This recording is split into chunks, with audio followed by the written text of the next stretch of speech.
जय हिंद दोस्तों, मैं नवीन शर्मा आप सभी का स्वागत करता हूं। आशा करता हूं आप सब एकदम अच्छे हैं, एकदम बेहतरीन हैं। एक बार सारे प्यारे दोस्त बताएंगे आप सब कैसे हैं। उम्मीद करेंगे बढ़िया होंगे, बेहतरीन होंगे, शानदार होंगे। और दोस्त, हम लोग पहुंच चुके हैं आपका प्रैक्टिस सेट नंबर 2 पर। एक बार थम्स अप करके मुझे सारे दोस्त बता दीजिए कि आप सब लोगों का पहला सेट तैयार है, आप उसको रिवाइज करके आए हैं। हमेशा आप सब लोगों से यही प्रॉमिस चाहिए था और आप सब लोगों ने प्रॉमिस किया था। जी भैया, हम जब सेट में आएंगे तो पिछले सेट को 5 से 10 मिनट जरूर रिवाइज करके आएंगे और चीज़ें हमारे फिंगर टिप्स रहेंगी। और जैसे ही हम 5 सेट पर पहुंचे तो फिर इकट्ठे 5 को एक बार आप लोगों को रिवाइज करना है। जब हमारे 10 हो जाएं तो किसी दिन समय निकाल करके बीच में 10 को एक बार रिवाइज करना है। आप देखोगे इसमें आपको बहुत थोड़ा थोड़ा समय लगेगा अगर आप एक डेडिकेटेड स्टूडेंट की तरह पढ़ाई कर रहे हैं। तो शुरू करें आज के प्रैक्टिस सेट को। हमेशा हर सेट में पिछले सेट के 5 क्वेश्चन होंगे और मैं उम्मीद करूंगा हमेशा आप सबका स्कोर 5 आउट ऑफ 5 होना चाहिए सभी लोगों का। तो मुझे बताएं, कुचिपुड़ी जो है, कुचिपुड़ी कहाँ का शास्त्रीय नृत्य बताया था? तो मैंने बताया था आपको भैया, ये आंध्र प्रदेश के कृष्णा जिले के कुचेलापुरम गांव से लिया गया है। ठीक है। यूएनओ की स्थापना कब हुई थी? सेकेंड वर्ल्ड वॉर के बाद में। तो ये हुई थी आपका 24 अक्टूबर 1945 को। और इसीलिए 24 अक्टूबर को हम मनाते हैं यूएन डे। ओके। नोबेल पुरस्कारों की घोषणा कहाँ से होती है? नॉर्वे से होती है। और नॉर्वे की कैपिटल क्या है उसका नाम? तो नॉर्वे की कैपिटल है साथी आपका ओसलो। क्या? ओसलो से ये होती है। भारत का सबसे व्यस्त हवाई अड्डा कौन सा है? इंदिरा गांधी इंटरनेशनल है, जो कि नई दिल्ली में है। और T20 मैचों में पावर प्ले कितने ओवर का होता है? तो 6 ओवर का होता है। मुझे बताएं साथी, आपका कितने साथियों का स्कोर 5 आउट ऑफ 5 रहा? मुझे 5 साथियों के नाम दिखा दें ऐसे। अरविंद पटेल जी 5 आउट ऑफ 5 हैं। गौरव राठौड़ 5 आउट ऑफ 5 हैं। दिनेश बदोनिया जी का स्कोर 4 है। और साहिल सम्राट 5 पर हैं। अनुज ठाकुर 4 पर हैं। उसी उपाध्याय 5 पर हैं। सारे प्यारे साथियों का स्वागत है। और बिना समय गवाए साथी चलते हैं आज की जर्नी की तरफ। और ध्यान से प्रश्नों को पढ़ना और अपने नोट बनाना। लिखेंगे, 6 पीढ़ियों से कथकली से जुड़े प्रसिद्ध कवंगल फैमिली। कौन सा फैमिली कथकली से जुड़ा हुआ है? तो आपका कवंगल फैमिली के प्रतिष्ठित और अनुभवी वंशज निम्नलिखित में से कौन है जो अभी आजकल बहुत चर्चित हैं? तो क्या पद्मा सुब्रमण्यम है? तो आप कहेंगे नहीं भैया, ये तो आपका कहाँ का, भरतनाट्यम की हैं। क्या अम्मानूर माधव चकियार हैं? आप कहेंगे नहीं भैया, चतुन्नी पणिक्कर हैं। हाँ जी, चतुन्नी पणिक्कर हैं जो कथकली से। मैं आपको बता दूं, चतुन्नी पतक पणिक्कर बहुत चर्चित रही थी क्योंकि इनको साथ ही पद्मश्री मिला था 2006 में। कौन सा मिला था? पद्मश्री, PS4 पद्मश्री। भारत सरकार का सबसे बड़ा सिविलियन अवार्ड कौन सा है? तो आप कहेंगे, अगर हम सिविलियन अवार्ड की बात करें यानी कि नागरिक पुरस्कारों की बात करते हैं, तो नागरिक पुरस्कार सबसे बड़ा कौन सा है भारत का? तो आप कहेंगे सबसे बड़ा है भारत रत्न। कौन सा है? भारत रत्न। दूसरे नंबर पर कौन सा आता है साथी आपका? तो पद्म विभूषण आता है। क्या आता है? पद्म विभूषण आता है। तीसरे पर आपका आता है पद्म भूषण। क्या आता है? पद्म भूषण आता है आपका, पद्म भूषण आता है। और चौथे पर आता है आपका पद्मश्री। क्या आता है? पद्मश्री। तो ये चौथे नंबर का पुरस्कार है। अगर मैं आपसे पूछूं, आप क्या कथकली से जुड़ा हुआ कोई एक व्यक्ति मुझे बताएंगे? तो मैं आपको कुछ चर्चित नाम बता रहा हूँ। देखो, कथकली को हम बोलते हैं कली। कली बाद में क्या बन जाती है? फूल। तो सब कली को तोड़ने को मना करते हैं ना, कि कली को नहीं तोड़ना चाहिए। तो एक है पी नारायण मेनन।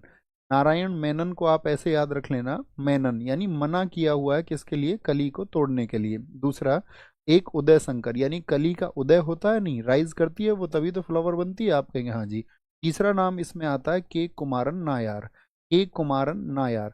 ना यार कली को मत तोड़ना, ना यार। दोस्त से बोल देते ना, ना यार कली को मत तोड़ना। अभी याद रख लेना एक चौथा नाम आपका, वो है सदनाम। क्या बोलेंगे? सदनाम पी बालकृष्णन। लेकिन बाल बाल बच्चे जो होते हैं वो कृष्ण का रूप होते हैं, वो तो तोड़ देते हैं कली को। ठीक है। ये चर्चित क्यों है? क्योंकि इनको साथी पद्म विभूषण मिला है 2024 में। तो इसीलिए आने वाले एग्जाम्स में बहुत इंपॉर्टेंट नाम रहेगा। क्या? सदनाम पी बालाकृष्णन, बहुत इंपॉर्टेंट नाम रहेगा 2024 में। एक साथी इसमें आएंगे आपके मार्गी विजय कुमार। क्या बोलोगे? मार्गी विजय कुमारन। मार्गी विजय कुमारन। इनको किस बात के लिए जाना जाता है? इनको जाना जाता है साथी, इनको मिला था अभी SNA 2023। कितने साथी SNA का पूरा नाम लिख सकते हैं? SNA अवार्ड कौन सा अवार्ड होता है? तो SNA 2023 में इनको मिला, तो तब से ये बहुत चर्चित हुए। तो एक बार मैं देखना चाहूंगा SNA कितने लोग जानते हैं। लिखेंगे तभी हम आगे बढ़ेंगे। संगीत नाटक अकादमी, ये लिखा है सोनम ठाकुर जी ने, आगे दिखाएं। संगीत नाटक अकादमी, बहुत बढ़िया, अर्पिता सरकार ने, सुमन कुमार ने, संगीत नाटक अकादमी। तो SNA हम कभी भी लिखेंगे तो आपको पता होना चाहिए। ऐसा ही एक नाम है साथी, विपिन एस। क्या बोलोगे? विपिन एस। विपिन एस क्यों चर्चित रहे थे? क्योंकि विपिन एस को मिला था BKY अवार्ड। लिखिए BKY अवार्ड कौन सा होता है? इनको BKY अवार्ड मिला था 2023 में। क्या बोलोगे? 2023 में BKY अवार्ड। तो कौन सा होता है? उस्ताद बिस्मिल्लाह खान युवा पुरस्कार। उस्ताद बिस्मिल्लाह खान युवा पुरस्कार 2023 में किसको प्राप्त हुआ था? पूछेगा किसका कथकली से संबंध है, तो विपिन एस का संबंध है। अब हम आपसे पूछेंगे कथकली किस राज्य का है? कल हमने आपको बताया था कथकली किस राज्य में आयोजित होता है, तो आप कहेंगे कथकली था भैया। आपने बताया था कथकली। जो कल की बातें हों उनको नहीं नोट करना है, सिर्फ आंसर करना है। कथकली भैया जी आपने बताया था केरला का है। अच्छा मुझे बताएं फटाफट से, भारत का ऐसा कौन सा राज्य है जिसमें 2 क्लासिकल डांस है? तो वो केरल ही है। वो कौन सा है? केरल ही है। अब फटाफट से मुझसे कनेक्ट करें एक बार, मुझे बताएं ऐसे कितने डांस हैं क्लासिकल डांस जो कि नॉर्थ ईस्ट में होते हैं, यानी कि उत्तर पूर्व भारत में कितने क्लासिकल डांस हैं? नॉर्थ ईस्ट के कितने क्लासिकल डांस हैं? कैसे क्लासिकल डांस जो कि नॉर्थ ईस्ट में होते हैं, यानी कि शास्त्रीय नृत्य बताइए, वो शास्त्रीय नृत्य जो कि आपका नॉर्थ ईस्ट में होते हैं। क्या बोलेंगे भैया नॉर्थ ईस्ट का? एक तो हो गया आपका सत्रिया हो गया, एक तो हो गया सत्रिया जो कहाँ पर होता है? असम में होता है, जो कि 500 वर्ष पुराना है। और यहीं पे क्या होता है आपका? एक मणिपुरी, मणिपुरी जो कि मणिपुर का है। तो ये भी तो नॉर्थ ईस्ट का है। नॉर्थ ईस्ट यानी कि भारत के उत्तर पूर्व का है। तो 2 होते हैं, 2। अच्छा मुझे बताइए भारत में ऐसे कितने क्लासिकल डांस हैं जो कि साउथ ईस्ट के हैं, दक्षिण पूर्व में? तो दक्षिण पूर्व का सिर्फ एक ही बचता है और वो है ओडिसी। वो क्या है? वो ओडिसी है। और अगर मैं पूछूं साउथ में कितने क्लासिकल डांस होते हैं, तो 4 साउथ में है, जैसे कि आपका मोहिनी अट्टम हो गया, एक साथी आपका कथकली हो गया, एक आपका तमिलनाडु का भरतनाट्यम हो गया, और आपका क्या हो जाएगा? आंध्र प्रदेश का कुचिपुड़ी हो जाएगा। तो साउथ के 4 होते हैं। और नॉर्थ में कितने क्लासिकल डांस हैं? तो नॉर्थ में एक ही है और जिसका नाम है आपका कथक। क्या? कथक भी बोलते हैं या कथा, जिसका मतलब होता है आपका स्टोरी। कथा का मतलब क्या होता है? स्टोरी। तो कथकली में भी कथा का मतलब क्या है? स्टोरी है। बात क्लियर है? अब कथकली से मुझे बताइए एक बार, कथकली की एक बहुत चर्चित कलाकार हैं जिनका नाम है मिलीना साल्विनी। कथकली की एक है मिलीना साल्विनी, ये किस देश की हैं? मिलीना साल्विनी किस देश से संबंध रखती हैं? तो मिलीना साल्विनी का संबंध है साथी आपका इटली से। कहाँ से है इनका संबंध? इटली से है। अब मुझे बताओ, अगर मैं आपसे पूछूं कथकली को ऑस्ट्रेलिया में किसने फेमस किया था? कथकली की ऑस्ट्रेलियाई जननी, यानी कि मदर ऑफ ऑस्ट्रेलियन कथकली, और क्या बोलेंगे? कथकली की ऑस्ट्रेलियाई जननी, यानी कि मदर ऑफ ऑस्ट्रेलियन कथकली, ये कौन है? तो आप बोलेंगे इनका नाम है लुइस लाइटफुट। कौन? लुइस लाइटफुट है। लुइस, लुइस लाइटफुट, ये बहुत चर्चित नाम है, लुइस लाइटफुट। और मुझे बताओ कथकली जो शुरुआत होता है साथी, कथकली नृत्य, स्टार्टिंग ऑफ कथकली, कल कथकली नृत्य की जो शुरुआत होती है, यानी कि स्टार्टिंग ऑफ कथकली डांस जो होती है, वो किस स्टेप से होती है? तो क्या बोलेंगे? वो होती है केलुकट्टू नृत्य से। किससे? केलिकोट्टू, केलिकोट्टू डांस से, केलुकट्टू नृत्य से, जिसको कई बार ढोल भी कहा जाता है। यानी ये नृत्य अभ्यास है, ये आपका एक डांस एक्सरसाइज है, एक डांस एक्सरसाइज है, इसको फॉलो किया जाता है। ओके, आगे चलेंगे। कोई दिक्कत, कोई परेशानी नहीं जी। संयुक्त राष्ट्र के निम्नलिखित अंगों में से कौन सा न्यूयॉर्क में स्थित नहीं है? कल हमने बताया था सारा आंसर आना चाहिए 100% एक्यूरेसी से। क्या बोलेंगे? 100% एक्यूरेसी से। क्या इकोनॉमिक और सोशल जस्टिस, आर्थिक और सामाजिक परिषद है, इसका मुख्यालय न्यूयॉर्क में? जी भैया। सेक्रेटरिएट भी न्यूयॉर्क में है? हाँ जी भैया। क्या ट्रस्टीशिप काउंसिल भी न्यूयॉर्क में है? हाँ जी। लेकिन इसका नहीं है, क्योंकि इसका हमने आपको बताया था कहाँ पे है, द हेग में है, द हेग में। और द हेग हमने आपको बताया था ये नीदरलैंड में स्थित है। मुझे बताओ अंतर्राष्ट्रीय साथी जो न्यायालय में है, इसमें नंबर ऑफ जजेस क्या होता है? इसमें कुल कितने जज होते हैं? तो इसमें जज होते हैं आपका 15। अच्छा जो जज होते हैं उनका कार्यकाल, यानी कि टेन्योर कितना होता है उनका? उनका जो कार्यकाल होता है, अर्थात मैं आपसे पूछूं का टेन्योर कितना होता है, तो 9 ईयर्स का होता है। कितना होता है?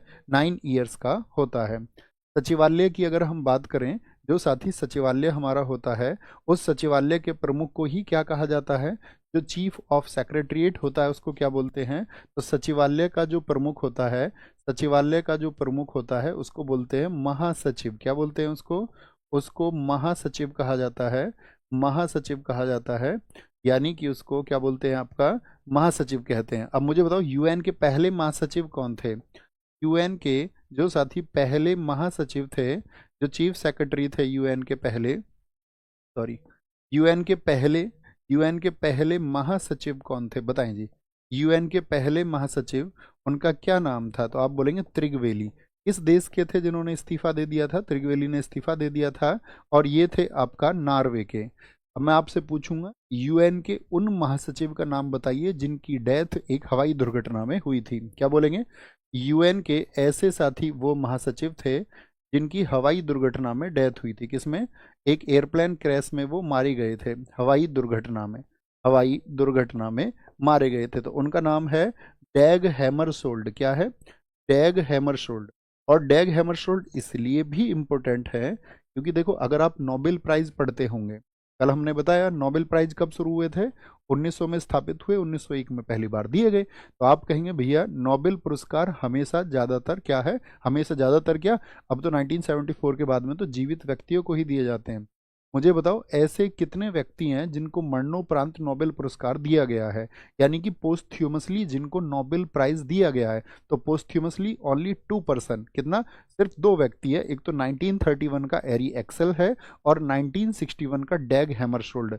यानी कि यूएन के कौन से महासचिव हैं जिनको नोबेल पुरस्कार मिला है? तो आप कहेंगे डैग हैमरशोल्ड। लिख लो, 1961 में इनको नोबेल मिल चुका है। क्या मिल चुका है? नोबेल इनको मिल चुका है। तीसरा क्वेश्चन हमारा रहेगा, पहले एशियाई व्यक्ति कौन थे जो यूएन के महासचिव बने थे? पहले एशियन कौन थे? तो पहले एशियाई व्यक्ति थे यू थांट। क्या बोलोगे? यू थांट। किस देश से थे यू थांट? तो यू थांट थे आपके म्यांमार से। अच्छा मुझे बताइए वर्तमान में कौन है यूएन के महासचिव? वर्तमान में, तो वर्तमान में है एंटोनियो गुटेरस। क्या बोलोगे? एंटोनियो गुटेरस वर्तमान में है। और ये किस देश के हैं? गुटेरस किस देश के हैं? तो आपका आंसर आएगा कि गुटेरस भैया ये आपका पोर्टुगीज हैं, यानी कि ये आपका पुर्तगाल से संबंध रखते हैं। किससे? पुर्तगाल से ये संबंध रखते हैं, ये आपको पता होना चाहिए। नेक्स्ट है जी, भारत के किस पूर्व प्रधानमंत्री को मरणोपरांत भारत रत्न से सम्मानित किया गया था? पूर्व प्रधानमंत्री को मरणोपरांत राजीव गांधी, पीवी नरसिम्हा राव थे, मोरारजी देसाई थे, या इंद्र कुमार गुजराल थे? तो राजीव गांधी जी को मरणोपरांत भारत रत्न दिया गया था 1991 में। कब? 1991 में। पीवी नरसिम्हा राव की बात करें तो इनको अभी रिसेंट मिला था 2024 में, पिछले वर्ष ही 2024 में मिला। मोरारजी देसाई जी को मिला 1991 में। देखो मोरारजी देसाई एक ऐसे व्यक्ति हैं जिन्होंने भारत का तो सर्वोच्च सम्मान प्राप्त ही किया है, और अन्य किस देश का सर्वोच्च सम्मान? पाकिस्तान का भी निशाने पाक, निशाने पाक भी इनको मिला है। क्या बोलेंगे? निशाने पाक। निशाने पाक कहाँ का है? तो वो पाकिस्तान का सर्वोच्च सम्मान है। तो 2 देशों का सर्वोच्च सम्मान इनको मिला हुआ है। इंद्र कुमार गुजराल जी की बात करें तो इनको भी सेम ईयर 1991 में ही आपका मिला था। अब मैं आपसे कुछ क्वेश्चन पूछ लें इसे भारत रत्न के। अब आपसे हमें बताओ कि भारत रत्न की जो शुरुआत हुई थी वो कब हुई थी? भारत रत्न की शुरुआत, इंडिया का सबसे बड़ा अवार्ड है, तो आप क्या बोलेंगे? भारत रत्न की शुरुआत, स्टार्टिंग ऑफ भारत रत्न, तो कब हुई थी भारत रत्न की शुरुआत? तो वो हुई थी आपका 1954 में, 1954 में। एक बार थम्स अप कर दो, बहुत बेसिक जो चीज है, यानी कि इतनी साधारण समझ तो मैं तुम्हारी चाहूंगा कि का खा गा बहुत आसान सा तुम जानते हो कि भारत रत्न भैया क्या होता है, एक अवार्ड होता है। एक बार थम्स अप कर दें जी भैया, इतना भर तो हम याद रखेंगे।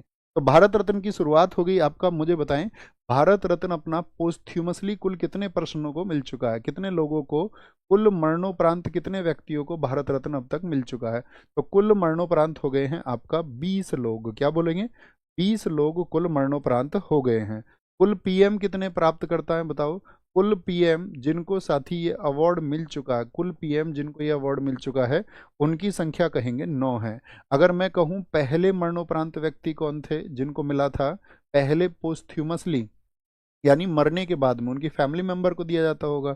आप कहेंगे जो व्यक्ति एक्सपायर हो गए तो किनको मिलेगा? फैमिली मेंबर को। लाल बहादुर शास्त्री थे, किस वर्ष में मिला था लाल बहादुर शास्त्री जी को? तो लाल बहादुर शास्त्री जी को मिला था 1966 में, ये पहले व्यक्ति बने थे। ठीक है, मुझे बताओ पहली महिला कौन थी मरणोपरांत? पहली महिला भारत रत्न पाने वाली जो साथी पोस्ट्यूमसली जिनको ये गिवन, यानी कि आपका जिनको ये दिया गया, तो वो थी अरुणा आसफ अली। कौन थी?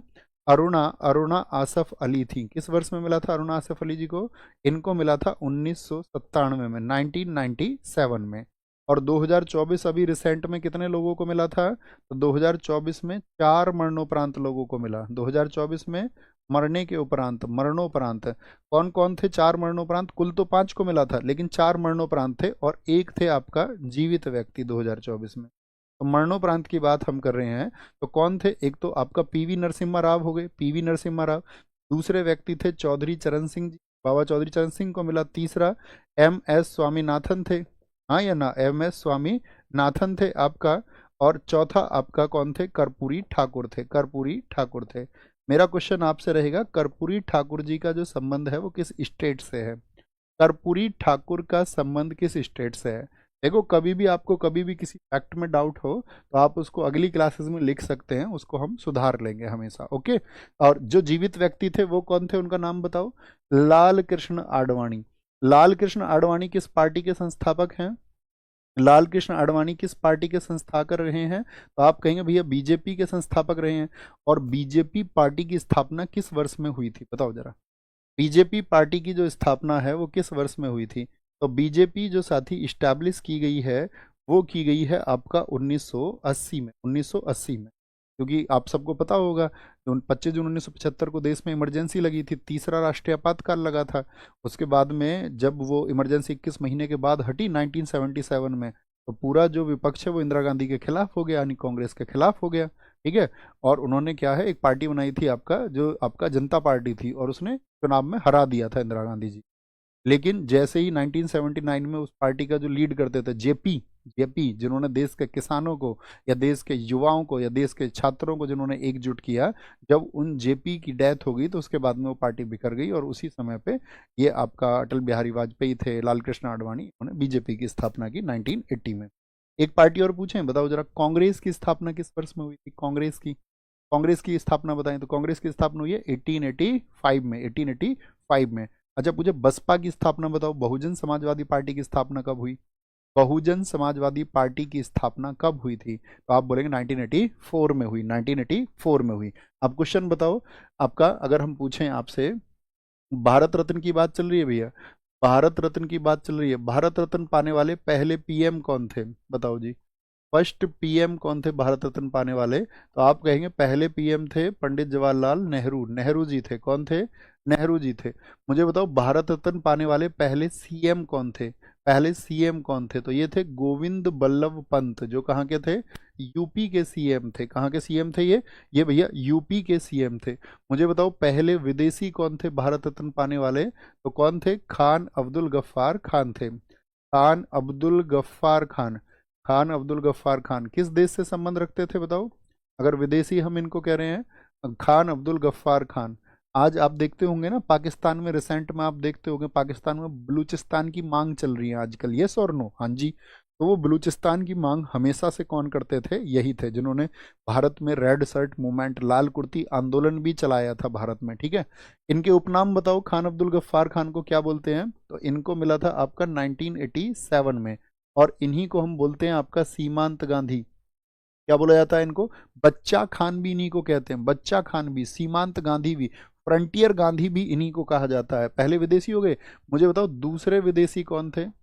दूसरे विदेशी भारत रत्न पाने वाले, तो दूसरे विदेशी थे आपका नेल्सन मंडेला। कौन साथी बता पाएगा नेल्सन मंडेला जी को किस वर्ष में दिया गया था? तो नेल्सन मंडेला को किस वर्ष दिया गया ये आपको बताना है। आपको फिर बताना है पहले खिलाड़ी, पहले खिलाड़ी जिनको भारत रत्न, पहले खिलाड़ी जिनको साथी भारत रत्न मिला था, और सबसे युवा भी वही हैं, सबसे युवा भी वही हैं। गलत आंसर आया 1988, एकदम से गलत है भैया। रिफ्रेश करें कमेंट, बच्चों से पूछा है हमने। 1990 वाले सारे साथी सही हैं कि नेल्सन मंडेला को 1990 में मिला था, 1990 में। पहले खिलाड़ी हैं सचिन तेंदुलकर। अच्छा, सचिन तेंदुलकर को किस वर्ष में मिला था? तो सचिन तेंदुलकर जी को मिला था ये आपका कब? 2014 में। और तब इनकी एज क्या थी? सबसे कम उम्र थी इनकी, सबसे कम एज में इनको मिला है। सबसे कम उम्र कितनी एज थी? तो इनकी उम्र हुआ करती थी आपका 40 ईयर्स की एज में इनको मिला। मुझे बताइए साथी, पहली संगीत के लिए किसको मिला था? पहले संगीत के लिए पहली संगीतकार कौन थी? पहले संगीतकार तो क्या बोलेंगे, 1998 आपका भैया M S Subbulakshmi. M S Subbulakshmi. देखो, हिंदुस्तान में दो तरह का साथी संगीत होता है। भारत में कितनी तरह का संगीत होता है? एग्जाम में क्वेश्चन आएगा, क्या लिखेंगे? दो तरह का। एक उत्तर भारत का, एक दक्षिण भारत का। नॉर्थ इंडिया के म्यूजिक को बोलते हैं हिंदुस्तानी संगीत, और दक्षिण भारत के संगीत को बोलते हैं कर्नाटक संगीत। तो इनका संबंध किससे है? एम एस सुब्बुलक्ष्मी का कर्नाटक म्यूजिक से है। किससे है? कर्नाटक म्यूजिक से है। ऐसे ही साथी 1999 में किसको मिला था आपका? तो पंडित रविशंकर को। पंडित रविशंकर जो कि सितार से संबंध रखते हैं। और 2001 में किसको मिला था? 2001 में मिला था आपका लता मंगेशकर। लता मंगेशकर और उनके साथ में आपका बिस्मिल्लाह खान जी को। बिस्मिल्लाह खान बताओ कौन सा म्यूजिकल इंस्ट्रूमेंट बजाते हैं? बिस्मिल्लाह खान। तो बिस्मिल्लाह खान, सारे क्वेश्चन हम करेंगे धीरे धीरे। आपका जो म्यूजिक आपका म्यूजिक से रिलेटेड क्वेश्चन है, या आपका जितने भी म्यूजिकल इंस्ट्रूमेंट्स हैं, या कि आपका फोक से संबंधित हो, तो 2001 में ये बहुत इंपॉर्टेंट है। मुझे बताओ साथी आप, जो पहली महिला थी भारत रत्न पाने वाली, वो कौन है? पहली महिला, तो पहली महिला है आपका इंदिरा गांधी। कब मिला था इंदिरा गांधी जी को? तो 1971 में। कब? 1971 में प्राप्त हुआ था। 1971 में उनको प्राप्त हुआ था। पहले मुस्लिम बताओ भारत रत्न पाने वाले। भारत रत्न पाने वाले जो पहले मुस्लिम व्यक्ति थे, तो पहले मुस्लिम कौन है जिनको भारत रत्न मिला था? तो पहले मुस्लिम व्यक्ति बने थे आपका कौन? जाकिर हुसैन। जाकिर हुसैन। उस व्यक्ति का नाम बताओ जिन्होंने भारत रत्न लेने से इनकार कर दिया था।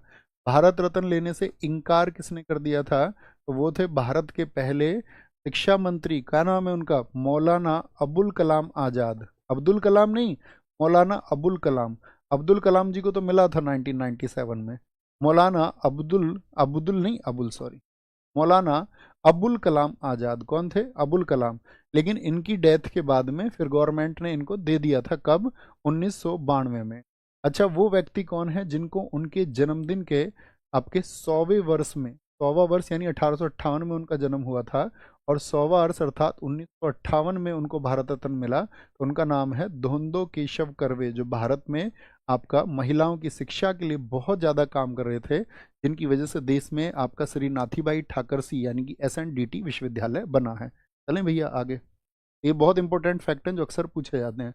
कौन सा जलमार्ग है जो भारत बांग्लादेश प्रोटोकॉल के माध्यम से भारत की मुख्य भूमि के साथ में संपर्क प्रदान करता है? हमेशा याद रख लेना, साथ ही परिवहन से बहुत क्वेश्चन पूछा जाता है। तो क्या बोलेंगे? नेशनल वाटरवे 2 है, एकदम से सही है। किस रिवर पर है नेशनल वाटरवेज 2? तो याद रख लेना, ये ब्रह्मपुत्र रिवर पर है। क्या बोलेंगे? ब्रह्मपुत्र। ब्रह्मपुत्र नदी पर ये आपका स्थित है। किस पर है? ब्रह्मपुत्र रिवर पर स्थित है। और इसकी जो लंबाई है वो 891 किलोमीटर है। देखो, जमीन पर तो होते हैं नेशनल हाईवे, और पानी में क्या होते हैं आपका? National waterway. तो बहुत चर्चित है नेशनल वाटरवे 1।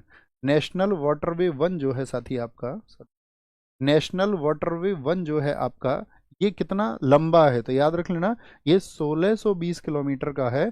और किससे किसको जोड़ता है? इलाहाबाद यानी कि जो अब प्रयागराज है, इलाहाबाद से, इलाहाबाद से आपका इलाहाबाद से आपका हल्दिया को जोड़ता है। हल्दिया को। और इसमें क्या हो जाता है आपका? 3 नदी आ जाती हैं, गंगा, हुगली और भागीरथी। गंगा, हुगली और भागीरथी नदी इसमें आ जाती हैं। ये आपको हमेशा याद रख लेना है, ठीक है। और साथ में आपका 5 राज्यों को जोड़ता है। अच्छा, मुझे बताओ, एक इंपॉर्टेंट क्वेश्चन है, नेशनल वाटरवे 69। नेशनल वाटरवे 69 क्यों इंपॉर्टेंट है? क्योंकि ये साथी सबसे छोटा नेशनल वाटरवे है। क्या है? सबसे छोटा नेशनल वाटरवे, 5 किलोमीटर लंबाई है। नेशनल वाटरवे जो 100वां राष्ट्रीय जल मार्ग, वो किस नदी पर है? तो वो तापी नदी पर है। किस पर है? तापी नदी पर है। और कहाँ पर है? गुजरात और महाराष्ट्र में है। कहाँ पर है? गुजरात और महाराष्ट्र में। एक बहुत चर्चित है नेशनल वाटरवे 97, ये साथी आपका सुंदरबन में है। कहाँ पर है? सुंदरबन में है, वेस्ट बंगाल में। कहाँ पर? वेस्ट बंगाल में। क्या आप मुझे बता सकते हैं सबसे ज्यादा नेशनल वाटरवे किस स्टेट में है? यानी कि सबसे ज्यादा जो साथी राष्ट्रीय जल मार्ग हैं, राष्ट्रीय जलमार्ग सबसे ज्यादा कहाँ पर हैं? राष्ट्रीय जलमार्ग आपका सबसे ज्यादा, नेशनल वाटरवेज सबसे ज्यादा कहाँ पर हैं? ठीक है, तो आप कहेंगे भैया वो आपका महाराष्ट्र में स्थित है। कहाँ पर है? महाराष्ट्र में स्थित है। जनगणना 2011 के अनुसार भारत में ग्रामीण जनसंख्या का प्रतिशत कितना है? यानी कि जो हमारी रूरल पॉपुलेशन है वो कितनी है? तो 2011 के अनुसार आपका जब सेंसस हुआ तो रूरल पॉपुलेशन है हमारी 68.84, क्या 68.84% थी आपका। तो अर्बन पॉपुलेशन कितनी बची? 100 में से घटा लीजिए, तो भैया आपका जो शहरी जनसंख्या है यानी कि जो आपका अर्बन पॉपुलेशन थी वो कितनी थी? तो अर्बन पॉपुलेशन थी आपका, इसमें से घटाएंगे तो 31.16%, ये अर्बन पॉपुलेशन हो गई। तो अगर मैं पूछूं दोनों के बीच में अंतर पूछा जाता है तो अंतर निकाल लेंगे एग्जाम में आराम से। अभी घटाएं, चार क्या बोलेंगे आपका, 6 में से 4 गया तो कितना बचेगा आपका? घटाएं भैया इसको, घटाएंगे एक बार, 4 में 4, 6 में से 4 नहीं गया सॉरी, 14, 14 में से 6 गया तो आपका 8, 8 बचेगा आपका। और फिर इधर से आ जाएगा आपका 6.7 और इधर से आ जाएगा 3। तो कितना अंतर हो जाएगा? 37.68 का अंतर हो गया इसमें। कितने का? इतने प्रतिशत का अंतर हो गया दोनों में। तो ये बहुत इंपॉर्टेंट फैक्ट बनेगा कि भारत की ग्रामीण और शहरी जनसंख्या में कितने प्रतिशत का अंतर है। ठीक है, तब आप इसको ढूंढ रहे होंगे ऑप्शन में, लेकिन आपका विकल्प बनेगा तो आपको थोड़ा सा इस पे ध्यान देना होगा। ठीक है, अच्छा मुझे बताएं दोस्त, अभी अगर सबसे ज्यादा जो आपका ग्रामीण जनसंख्या है वो कहाँ पर निवास करती है? सबसे ज्यादा जो रूरल पॉपुलेशन है, क्या बोलोगे? सर्वाधिक ग्रामीणों की अगर हम बात करते हैं वो कहाँ पर है? तो सर्वाधिक आपका जो ग्रामीण अर्थात रूरल है, तो रूरल कहाँ पर आपका रेजिडेंस है उनका या निवास करते हैं? तो सबसे ज्यादा है हिमाचल प्रदेश में, और हिमाचल प्रदेश में है 89.98%। अगर मैं पूछूं सबसे कम ग्रामीण कहाँ पर है?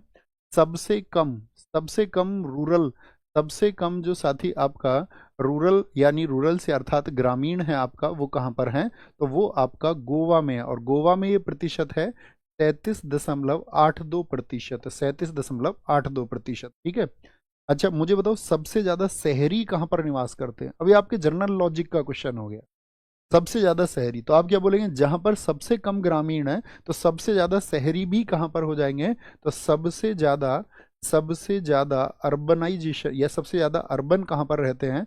सबसे ज्यादा अर्बन अर्थात शहरी कहां पर रहते हैं? तो यहां से घटा लो इसमें से, तो कितना बच जाएगा आपका? 37, 38 हो गया, तो 62.18। 100 में से घटा दोगे ना भैया इसको, यस और नो? अरे बोलो भैया यस, घटा देंगे, बहुत आसान सी बात है। मुझे बताओ साथी आपका सबसे ज्यादा, या मैं आपसे पूछूं जो सर्वाधिक, सर्वाधिक शहरी आबादी है वो किस शहर में है?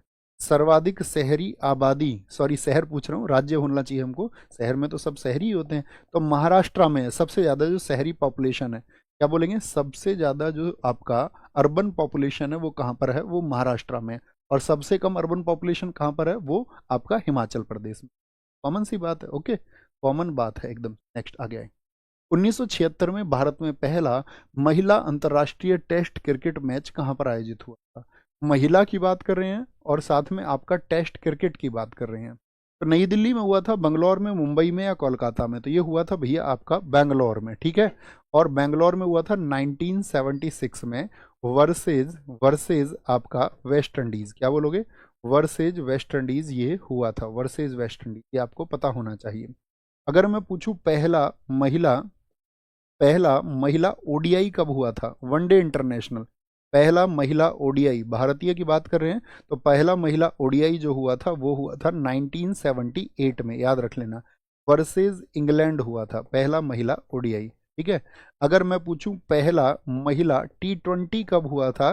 तो पहला महिला T20 हुआ था 2006 में, ये भी वर्सेस इंग्लैंड हुआ था, ये भी वर्सेस इंग्लैंड हुआ था। क्या आप मुझे बता सकते हैं पहला महिला क्रिकेट विश्व कप किस वर्ष हुआ था?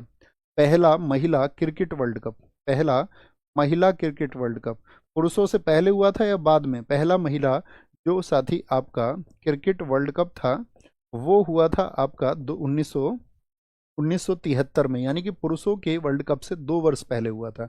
क्योंकि पुरुषों का तो 1975 में हुआ, एक दिन पुरुषों के का सारा इतिहास बताएंगे आप। ओके, ये बात क्लियर है। अब मैं आपसे क्वेश्चन पूछेंगे इसके बारे में, जो पुरुष टीम है, पुरुष टीम का देखना कैसे, जैसे ये तो महिला ओडीआई हो गए। अगर मैं पूछूं भारत की जो साथी भारतीय भारतीय अगर शब्द नहीं लगाए ना, क्रिकेट टीम पूछ लें, क्रिकेट क्रिकेट जो टीम है, तो इसका मतलब हम अभी बात कर रहे हैं पुरुष टीम की। हम तो लिख भी देते हैं क्रिकेट पुरुष टीम, ठीक है।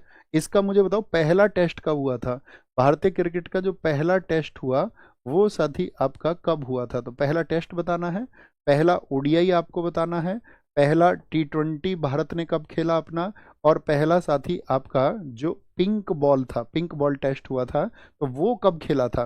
तो क्या बोलेंगे, पहला हुआ था टेस्ट 1932 में, 1932 में वर्सेज इंग्लैंड। क्या बोलोगे, इंग्लैंड के खिलाफ ये खेला था, वर्सेज इंग्लैंड। पहला ओडीआई हमने खेला था अपना 1974 में, वर्सेज इंग्लैंड। पहला टी20 जो हमने खेला वो 2006 में खेला, versus South Africa, versus South Africa. और पिंक बॉल हमारा हुआ था 2019 में, वर्सेज बांग्लादेश। क्या बोलोगे, versus Bangladesh, versus Bangladesh. Pink ball test के पहले कैप्टन रहे हैं भारत के विराट कोहली। कौन रहे हैं, विराट कोहली। टी20 में मैंने कल बताया वीरेंद्र सहवाग। ओडीआई के मैंने आपको बताए थे अजीत वाडेकर। मुझे बताओ पहले टेस्ट मैच के कप्तान कौन थे 1932 में जब भारतीय टीम टेस्ट मैच खेली थी। तो पहले कैप्टन कौन थे, कितने लोग बताएंगे पहले कैप्टन कौन थे, ठीक है। अगर महिला क्रिकेट की अगर हम बात करेंगे तो मुझे बताओ जो साथी आपका पहली महिला है, पहली पहली महिला है आपका, कितने साथियों ने बताया टेस्ट कप्तान, बोलेंगे सी के नायडू थे भैया 1932 में। बहुत बढ़िया, लेकिन आजाद भारत के भी पूछा जाता है, क्योंकि देखो क्रिकेट के जितने भी फॉर्मेट है वो सब आजादी के बाद हुए, ये तीनों। एक यही फॉर्मेट है जो आजादी से पहले सी के नायडू की कप्तानी में 1932 में खेला गया, और 1947 में जब देश आजाद हुआ तो वहां से भी क्वेश्चन बनेगा। तो वो कौन है, वो लाला अमरनाथ थे। ओके, मुझे बताओ साथी आपका महिला ओडीआई में दोहरा शतक बनाने वाली पहली महिला कौन है। वनडे इंटरनेशनल, ओडीआई कितने मैच ओवर का होता है, 50 ओवर का। ओडीआई में जो साथी आपका डबल सेंचुरी लगाने वाली पहली महिला कौन है, दोहरा शतक लगाने वाली पहली महिला। तो ओडीआई में डबल सेंचुरी सबसे पहले बनाई थी, सबसे पहले बेलिंडा क्लार्क ने। किसने, सबसे पहले बनाई थी ये आपका बेलिंडा क्लार्क ने। किसने, बताएंगे जी। बेलिंडा क्लार्क किस देश की खिलाड़ी हैं, बेलिंडा क्लार्क ने इसको बनाया था दोहरा शतक, जो कि क्या बोलेंगे 229 रनों का था, 229 रन उन्होंने बनाए थे, 229 रन। किस देश की है Belinda Clark, Belinda Clark, Mithali Raj बता रहे हो यार, हम कह रहे हैं पहली खिलाड़ी, दुनिया में पहली खिलाड़ी। तो आपका बेलिंडा क्लार्क, जब तक भारत शब्द का इस्तेमाल नहीं करेंगे तब तक नहीं बोलना है भैया, ऑस्ट्रेलिया। अच्छा बताओ ओडीआई में बनाया था क्या उन्होंने, ओडीआई में पहली बात तो बनाया नहीं मिताली राज ने, टेस्ट में बनाया था उन्होंने। क्या बोलोगे, पहली क्या बोलोगे, टेस्ट में दोहरा शतक लगाने वाली, किस में बनाया था उन्होंने, टेस्ट में बनाया था। दोहरा शतक लगाने वाली पहली पहली भारतीय महिला, first first women cricketer who make who make double century in test, भारतीय महिला। ये है आपका कौन बोलेंगे, ये है मिताली राज। कितने रन बनाए थे मिताली राज ने, तो मिताली राज के थे 214 रन, और 10,000 से ज्यादा रन बनाने वाली भी ये महिला है। 10,000 से ज्यादा रन किसने बनाए, मिताली राज ने। 10K प्लस रन किसके हैं, वो मिताली राज के हैं। मिताली राज को इसीलिए क्या बोला जाता है, लेडी तेंदुलकर, लेडी तेंदुलकर के नाम से किसको जाना जाता है, तो मिताली राज को। मिताली राज की बुक का नाम बताओ, कितने साथी बता सकते हैं। तो मिताली राज ने आपका बुक, क्योंकि वुमेन जो भी साथी प्लेयर होंगी उनकी बुक बहुत इंपॉर्टेंट रहती है, अनगार्डेड है भैया। क्या बोलोगे, अनगार्डेड इनकी बुक का नाम है, जो बहुत पूछा जाता है, अनगार्डेड होगा।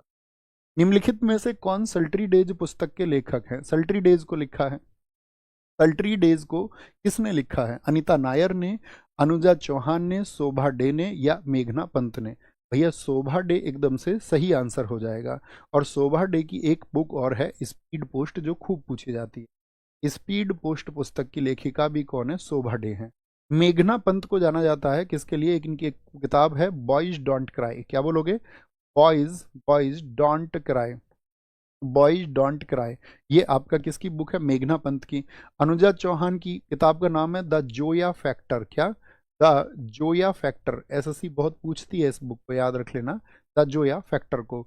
अनीता नायर की बात करें, इनकी बुक का नाम है द बेटर मैन। क्या बोलोगे, द बेटर मैन किसकी बुक है, तो वो आपका अनिता नायर की है। कुछ किताबें पूछते हैं जो रिसेंट में बहुत चर्चित हुई और आपके एग्जाम में पूछे जाने के बहुत चांसेस हैं। जैसे कि मैं आपसे पूछूंगा ए लाइफ अपार्ट किसकी है, ए लाइफ अपार्ट किसकी बुक है, ए लाइफ अपार्ट, तो आप कहेंगे ये है भैया प्रभा खेतान जी की किताब। किसकी? प्रभा खेतान की ए लाइफ अपार्ट। यहीं पर हम आपसे पूछेंगे अनलेडी लाइक किसकी बुक है, अन लेडी लाइक ये किसकी चर्चित किताब है, तो अनलेडी लाइक है राधिका वाज की बुक। किसकी है? राधिका राधिका वाज की बुक है अनलेडी लाइक। लव एट फेसबुक किसकी है? Love at Facebook, love at Facebook ये किसकी बुक है? निकिता सिंह की बहुत चर्चित किताब है। निकिता सिंह, निकिता सिंह की किताब है। किसकी है? निकिता सिंह की। ठीक है। पिंजर किताब बताओ किसकी है? पिंजर को किसने लिखा है? ये तो बहुत पुरानी किताब है, तो पिंजर है आपका अमृता प्रीतम की। इसके लिए तो इनको ज्ञानपीठ भी मिला था। अमृता प्रीतम की है, अमृता प्रीतम की। द बेंच पुस्तक बताओ किस महिला लेखिका की है? द बेंच बताएंगे जी। द बेंच पुस्तक किसकी है? तो द बेंच है आपका मेघना मर्केल की। किसकी? मेघना मर्केल की बुक है। किसकी है? मेघना मर्केल की बुक है। अब बुक्स पे सबसे ज्यादा एक्सपेरिमेंट करता है एसएससी, याद रख लेना। ठीक है। लज्जा बताओ किसकी किताब है? लज्जा, लज्जा किसकी है? या फ्रेंच लवर पूछे आपसे, ये किसकी बुक है? तो फ्रेंच लवर ये है तस्लीमा नसरीन की। अच्छा बताएं जरा, तस्लीमा नसरीन किस देश की लेखिका हैं? तस्लीमा नसरीन साथी किस देश की लेखिका हैं? तो तस्लीमा नसरीन है आपका बांग्लादेश की लेखिका। कहाँ की हैं दोस्त? बांग्लादेश की लेखिका। भारत की संविधान सभा का गठन कब किया गया था? क्रिप्स प्रस्तावों के अंतर्गत किया गया था या कैबिनेट मिशन योजना के अंतर्गत किया गया था? तो आप बोलेंगे जी भैया कैबिनेट मिशन योजना के अंतर्गत किया गया था। मैं आपसे पूछूंगा जो साथी आपका कैबिनेट मिशन था वो भारत में कब आया? जो क्रिप्स मिशन था वो भारत में कब आया? तो क्रिप्स तो आया था सेकेंड वर्ल्ड वॉर में भारतीयों का सहयोग प्राप्त करने। और कैबिनेट मिशन, तो कैबिनेट मिशन को याद रख लेना, ये साथी 24 मार्च 1946 को भारत आया था। 46 को क्या आया? ये इंडिया आया था। और इसकी रिपोर्ट किस डेट को आई थी बताएं? तो इसकी जो रिपोर्ट है कैबिनेट मिशन की कि भारतीयों का संविधान कैसे तैयार किया जाएगा, वो आई थी आपका 16 मई 1946। आप जानते ही हैं इसके तहत फिर आपका 389 सदस्य या 10 लाख की जनसंख्या के आधार पर एक व्यक्ति, इस तरह से इन्होंने किया था। भारतीय स्वतंत्रता अधिनियम इसकी बात हम कल कर चुके। माउंट बेटन योजना की बात भी हम कर चुके। तो संविधान सभा हमारी साथी उसका गठन इस आधार पर हुआ। मुझे बताइए संविधान सभा की जो पहली बैठक है, बोलेंगे बोलेंगे संविधान सभा की जो पहली बैठक है, बहुत बढ़िया भैया, first Indian hit hit century in T20 cricket. पहले भारतीय जिन्होंने T20 में सेंचुरी लगाई हो, तो वो तो सुरेश रैना है दोस्त। इन चीजों को तो आप सर्च कर लिया करो, यहाँ क्वेश्चन नहीं पूछना है प्यारे बच्चों, क्वेश्चन नहीं पूछना है। उसके लिए आपके पास, आज आप पढ़े लिखे बच्चे, आपके पास इंटरनेट जैसी बहुत सारे साधन हैं आपके पास में। ओके, तो मुझे बताएं, आप बताएं पहली बैठक क्या बोलेंगे? खुद से प्रॉमिस करना भैया, मैं रिसर्च अपने आप कर लूंगा जो मुझे जानना होगा। तो पहली बैठक जो है, पहली बैठक जो हुई थी वो हुई थी 9 दिसंबर 1946 को। कौन अध्यक्ष चुने गए थे 9 दिसंबर 1946 को? तो पहले अध्यक्ष चुने गए थे सच्चिदानंद सिन्हा, जो सबसे बुजुर्ग थे। उसके बाद में 11 दिसंबर को स्थायी अध्यक्ष, तो ये कैसे थे यहाँ पर अस्थायी अध्यक्ष चुने गए थे। क्या नाम था उनका? अस्थायी अध्यक्ष जो चुने गए उनका नाम था सच्चिदानंद सिन्हा। क्या बोलेंगे? सच्चिदानंद सिन्हा, सच्चिदानंद सच्चिदानंद सिन्हा को चुना गया। अगर मैं पूछूं पहले स्थायी अध्यक्ष किस डेट को चुने गए, तो मुझे बताएं फिर आपका 11 दिसंबर 1946 को क्या हुआ था? उस दिन राजेंद्र प्रसाद जी को आपका एक परमानेंट चेयरमैन बना दिया गया। इसका स्थायी अध्यक्ष कौन बने थे? डॉक्टर राजेंद्र प्रसाद, डॉक्टर राजेंद्र प्रसाद बने थे, डॉक्टर राजेंद्र प्रसाद बने थे। ठीक है। एक आपको याद होगा नेहरू जी लेके आए थे ऑब्जेक्टिव रिजोल्यूशन, ऑब्जेक्टिव रिजोल्यूशन यानी कि जो उद्देश्य प्रस्ताव था। तो उद्देश्य प्रस्ताव किस दिन पेश हुआ था बताएं? आप याद रख लेना, उद्देश्य प्रस्ताव की डेट पूछी जाती है 13 दिसंबर 1946 को क्या हुआ था? नेहरू जी लेके आए थे आपका उद्देश्य प्रस्ताव। क्या? उद्देश्य प्रस्ताव यानी ऑब्जेक्टिव रिजोल्यूशन को पेश किया गया था। लेकिन क्या पेश इसको एक्सेप्ट कर लिया गया था? उद्देश्य प्रस्ताव जो साथी एक्सेप्ट हुआ था, वो एक्सेप्ट हुआ था आपका 22 जनवरी 1947 को। तो उद्देश्य प्रस्ताव कब पास हुआ आपका, या कब उसको स्वीकार किया गया? तो याद रखना ऑब्जेक्टिव रिजोल्यूशन को जो साथी एक्सेप्ट किया गया वो 22 जनवरी 1947 को किया गया। ठीक है। फिर मुझे बताइए 26 जनवरी 1950 को क्या हुआ था? 1950 भी छोड़ो, 26 जनवरी 1949 को क्या हुआ था बोलो? 26 जनवरी 1949 को क्या हुआ था, ये सारे लोगों को बताना है कि इस दिन क्या हो गया था, हमारा संविधान बन करके तैयार हो गया था। क्या हो गया था? संविधान बन के तैयार हो गया था। और हमारा जो कॉन्स्टिट्यूशन है वो किस दिन से साथी आपका इनेक्ट हुआ, यानी लागू हुआ, तो 26 जनवरी 1950 को। ठीक है, 26 जनवरी बोल दिया क्या मैंने? 26 जनवरी को, 26 नवंबर होगा ना, सॉरी 26 नवंबर होगा। 26 नवंबर, 26 जनवरी 1950 को लागू हुआ भैया। 26 नवंबर 1949 को वो साथी क्या हुआ, रेडी हुआ था। क्या हुआ था?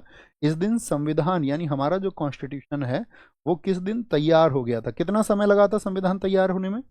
2 वर्ष 11 माह और 18 दिन। संविधान सभा की प्रांतीय संविधान सभा का अध्यक्ष कौन था? प्रोविंशियल जो साथी कॉन्स्टिट्यूशन कमेटी थी, तो साथी ये मेजर कमेटी में से तो एक था आपका, जो मेजर कमेटीज थी आपका, तो प्रोविंशियल कॉन्स्टिट्यूशन कमेटी। तो प्रांत की जो साथी आपका संविधान समिति थी उसके अध्यक्ष थे आपका सरदार पटेल। क्या बोलोगे? सरदार पटेल। और साथ में जो सलाहकार समिति थी, जो एडवाइजरी कमेटी थी साथी, सलाहकार समिति, ठीक है, सलाहकार समिति के भी कौन थे? एडवाइजरी कमेटी के भी कौन थे? लिख लेना, एडवाइजरी कमेटी के भी कौन थे आपका? तो आप बोलेंगे सरदार वल्लभ भाई पटेल थे। एडवाइजरी कमेटी के भी सरदार वल्लभ भाई पटेल थे। और इसमें 2 सब कमेटी और थी। एक तो थी आपका फंडामेंटल राइट्स के लिए, मूल अधिकारों के लिए जो सब कमेटी थी, फंडामेंटल राइट सब कमेटी, यानी कि आपका सब कमेटी बोले तो उप समिति, तो उसके अध्यक्ष कौन थे ये आपको बताना है। मूल अधिकारों के लिए जो उप समिति बनी थी, और साथ में जो साथी माइनॉरिटीज के लिए अर्थात अल्पसंख्यकों के अधिकारों के लिए जो आपका उप समिति बनी थी, सब कमिटी फॉर माइनॉरिटीज, इसके कौन थे? तो मूल अधिकारों के लिए जो उप समिति बनी थी उसके थे जेबी कृपलानी, जेबी कृपलानी थे।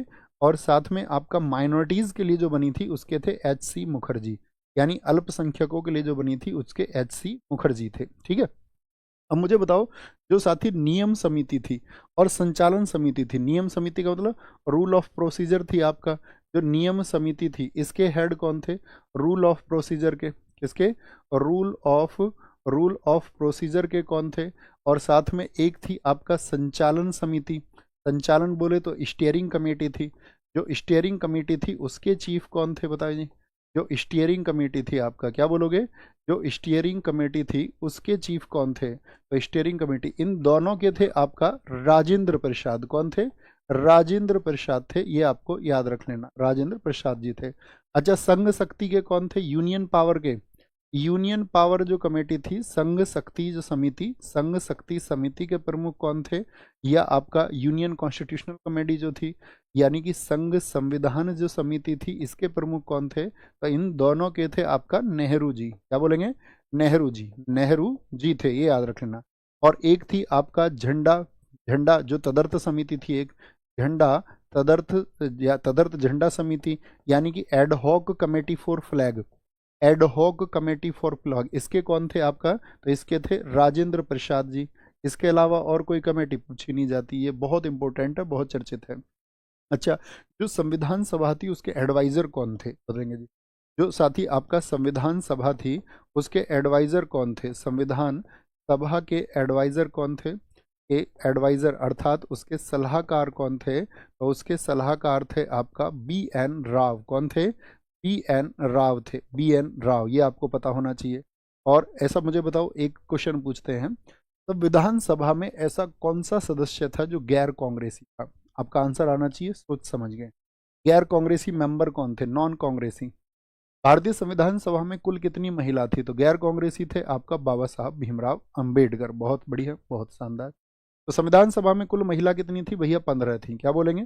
अगर मैं पूछूं संविधान सभा में साथी आपका कुल सदस्य कितने थे? कुल सदस्य बताएं जरा। तो कुल मेंबर थे इसमें आपका 389, कितना? 389 सदस्य था, जिसमें साथी आपका प्रोविंसेस से कितने आते थे? प्रोविंसेस से कितने थे, यानी कि प्रांतों से कितने थे? तो आप कहेंगे जो भैया प्रोविंसेस से उनकी संख्या थी 292। अच्छा, जो आपका प्रिंसली स्टेट से आते थे, देसी रियासतों से आते थे, प्रिंसली स्टेट से उनके नंबर कितना था? तो आप बोलेंगे 93। और जो साथी आपका संयुक्त, आपका क्या बोलेंगे, संयुक्त आयुक्त, जो मुख्य आयुक्त प्रांत थे, यानी चीफ कमिश्नरी, मुख्य आयुक्त यानी कि चीफ कमिश्नरी ही लिख लीजिए, जो चीफ कमिश्नरी से आते थे, चीफ कमिश्नरी से आते थे, उनकी संख्या कितनी थी? उनकी संख्या थी 4। तो कुल सदस्य इस तरह से कितने थे हमारे, 389 मेंबर थे।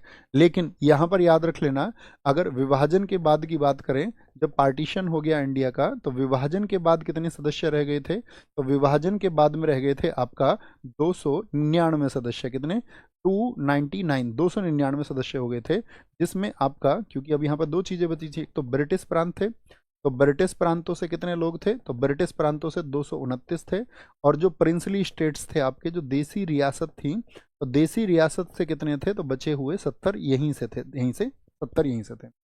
अच्छा, कुल महिलाएं थी आपका 15। अब मुझे एक बात बताइए, तो विभाजन के बाद में कितनी महिलाएं पाकिस्तान की तरफ चली गई इसमें से, और भारत की तरफ कितनी बची, तो महिलाएं भारत की तरफ बची 12 और 3 चली गई पाकिस्तान की तरफ। 3 कहाँ, पाकिस्तान की तरफ।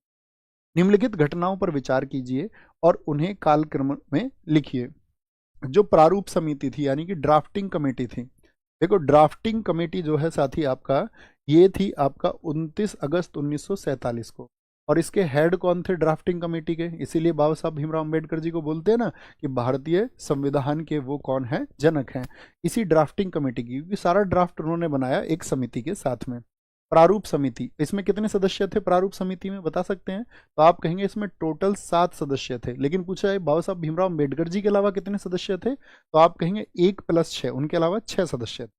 मैं आपसे कहूंगा कि आप उन 6 सदस्यों में से एक का नाम लिखें, तब हम कक्षा को आगे बढ़ाएंगे। तो एक सदस्य, जैसे मुझे तो सिर्फ एक याद है उनमें से, एन गोपाल स्वामी अयंगर।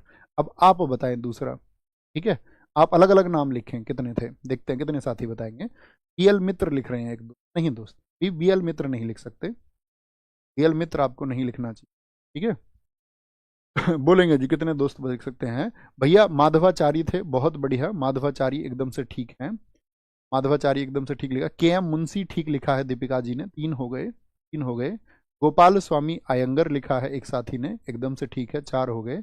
कृष्णा माचारी लिखे हैं, हाँ जी एकदम से ठीक हो गए, कृष्णा माचारी भी सही है। मोहम्मद सादुल्ला हो गए, मोहम्मद सादुल्ला हो गए, बहुत बढ़िया। भैया खैतान जी, नहीं दोस्त, खैतान जी की डेथ हो गई थी, उनकी जगह तो आए टी कृष्णमाचारी, ऐसा नहीं, 6 हुए, अभी 7 रह गए। मोहम्मद सादुल्ला हमने बोल दिए हैं। 7वां आप बताएं, कौन साथी बताएगा, 7वां बताना। कृष्णा स्वामी अय्यर, अल्लादी कृष्णा स्वामी अय्यर, अल्लादी भी थे भैया, अल्लादी थे, अब ठीक है। तो कितने सदस्य थे, 7। भारत का संविधान किस दिन पारित हुआ बताएंगे, तो ये पारित हुआ आपका, भारत का संविधान जो साथी आपका पास्ड हुआ, तो ये 26 नवंबर को हुआ, 26 नवंबर 1949 को। लागू किस दिन हुआ था, 26 जनवरी 1950 को, लागू हुआ 1950 को। संविधान सभा की पहली बैठक कब हुई थी, ये हुई थी 9 दिसंबर 1946 को हुई थी, 9 दिसंबर 1946 को। तो क्या बोलेंगे कालक्रम, तो सबसे पहले कौन सी घटना हो गई, तो 1946 वाली घटना हो गई, यानी कि आपका 4 हो गया। फिर बन जाएगा आपका क्या, 1 हो जाएगा, 4 1 2 3 बन जाएगा, 4 1 2 3 एकदम से सही हो जाए, ठीक है। मुझे बताओ साथी, जो संविधान सभा की अंतिम बैठक हुई थी, जो साथी कॉन्स्टिट्यूशन असेंबली की जो आपका लास्ट मीटिंग हुई थी, तो अंतिम बैठक किस दिन हुई थी, तो अंतिम बैठक हुई है 24 जनवरी 1950 को, 24 जनवरी 1950 को हुई, ठीक है, ये आपको पता होना चाहिए। निम्नलिखित यूरोपीय व्यापारिक कंपनियों में से किसने सूरत में सर्वप्रथम अपना कारखाना स्थापित किया, सूरत में सबसे पहले क्या डचों ने किया, डचों ने, तो डचों ने सबसे पहले किया था 1602 में मसूलीपट्टनम में, एकदम से गलत है। अंग्रेजों ने क्या साथी आपका स्थापित किया था, आप कहेंगे हाँ जी भैया। देखो अंग्रेजों ने अपना जो पहला जो टेम्पररी फैक्ट्री बनाया था, पहला अस्थाई फैक्ट्री कहाँ पर बनाया था इन्होंने, पहली अस्थाई फैक्ट्री, फैक्ट्री में ही कोई उत्पादन नहीं करते थे, यहाँ ये अपना सामान रखते थे, तो पहली बनाई इन्होंने मसूलीपट्टनम में। कितने साथी बता सकते हैं मसूलीपट्टनम कहाँ पर स्थित है, तो मसूलीपट्टनम में इन्होंने बनाई है आपका 1611 में। और सूरत में कब बनाई थी, तो क्या बोलेंगे, पहली जो स्थाई फैक्ट्री बनाई भैया, पहली जो स्थाई फैक्ट्री बनाई वो उन्होंने बनाई सूरत में, और सूरत में बनाई कब, 1613 में, 1613 में उसको स्थापित किया था, ठीक है। फ्रांसीसियों ने कब अपनी कंपनी की स्थापना की थी, पहली कंपनी जो बनी थी, पहला कारखाना, फ्रांसीसियों का पहला कारखाना कब बना था, तो फ्रांसीसियों का जो पहला कारखाना बना था वो बना था आपका 1668 में, कहाँ पर बना था, वो सूरत में ही बना था, सूरत में ही। पुर्तगालियों का आप जानती हैं, कल मैं आपको बता चुका, ठीक है, आप बताएंगे। डेनिस लोगों का प्रथम कारखाना किस वर्ष बना था, जो डेनमार्क से आए थे, डेनिस का जो साथी प्रथम कारखाना बना था प्रथम आपका जो कारखाना बना था वो कहाँ पर बना था? उनका बना था 1616 में। कहाँ पर? आपका ट्रैंकोबार या त्रावणकोर आप कह सकते हैं, त्रावणकोर आप कह सकते हैं, त्रावणकोर कह सकते हैं। ओके, नेक्स्ट है, निम्नलिखित में से जिस एक शासक ने ईस्ट इंडिया कंपनी को दीवानी प्रदान की थी वो कौन था? ईस्ट इंडिया कंपनी कल बताओ कब स्थापित हुई? ईस्ट इंडिया कंपनी साथी कब स्थापित हुई थी, किस वर्ष में? अकबर के समय पे सन 1600 में स्थापित हुई, हमने देखा। अब हम बात करें ईस्ट इंडिया कंपनी को दीवानी किसने दी थी, तो ईस्ट इंडिया कंपनी को दीवानी दी थी आपका शाह आलम द्वितीय ने। कई साथी इसमें लिख देंगे, आपका ऑप्शन है फर्रुखसियर। बच्चा फर्रुखसियर ने दिया है, फर्रुखसियर ने दिया उसको 1717 में दस्तक। दस्तक का मतलब होता है, दस्तक का मतलब होता है व्यापार में छूट। क्या बोलेंगे? उसने दी थी व्यापार में छूट, यानी कि उसने डिस्काउंट दे दिया उनको। क्या डिस्काउंट दिया था कि जो भैया बंगाल बिहार उड़ीसा वाला क्षेत्र है, बंगाल बिहार और उड़ीसा का जो एरिया है, उस बंगाल बिहार और उड़ीसा के एरिया में ये सिर्फ क्या बोलेंगे आपका 3000 रुपये देंगे एनुअली। एनुअली का मतलब क्या है?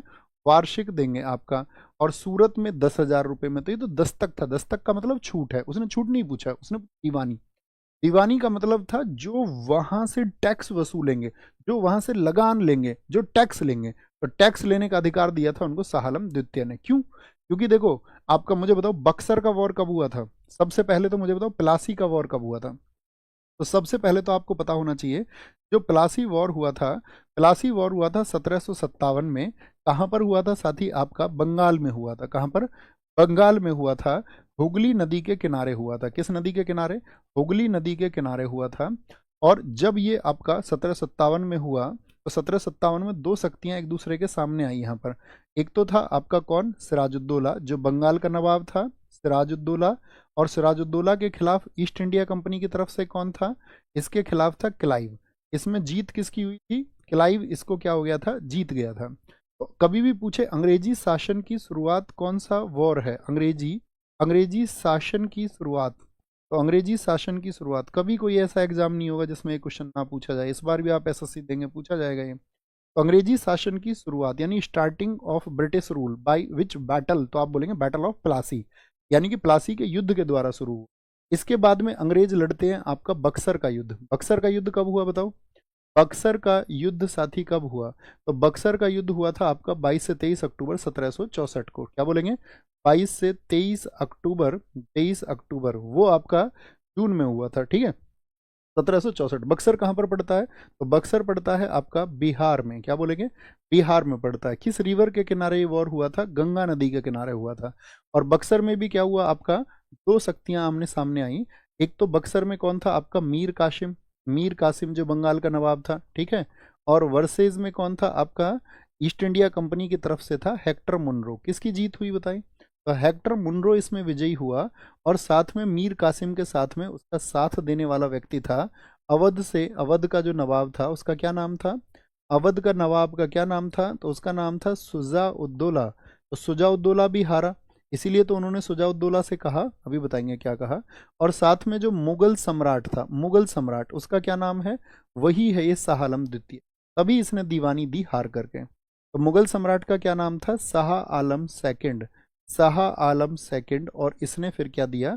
दीवानी प्रदान की। तो ये दीवानी क्या थी दरअसल में? यहाँ इन दोनों से संधियां हुई थी, जिनको बोलते हैं हम 12 और 16 अगस्त को।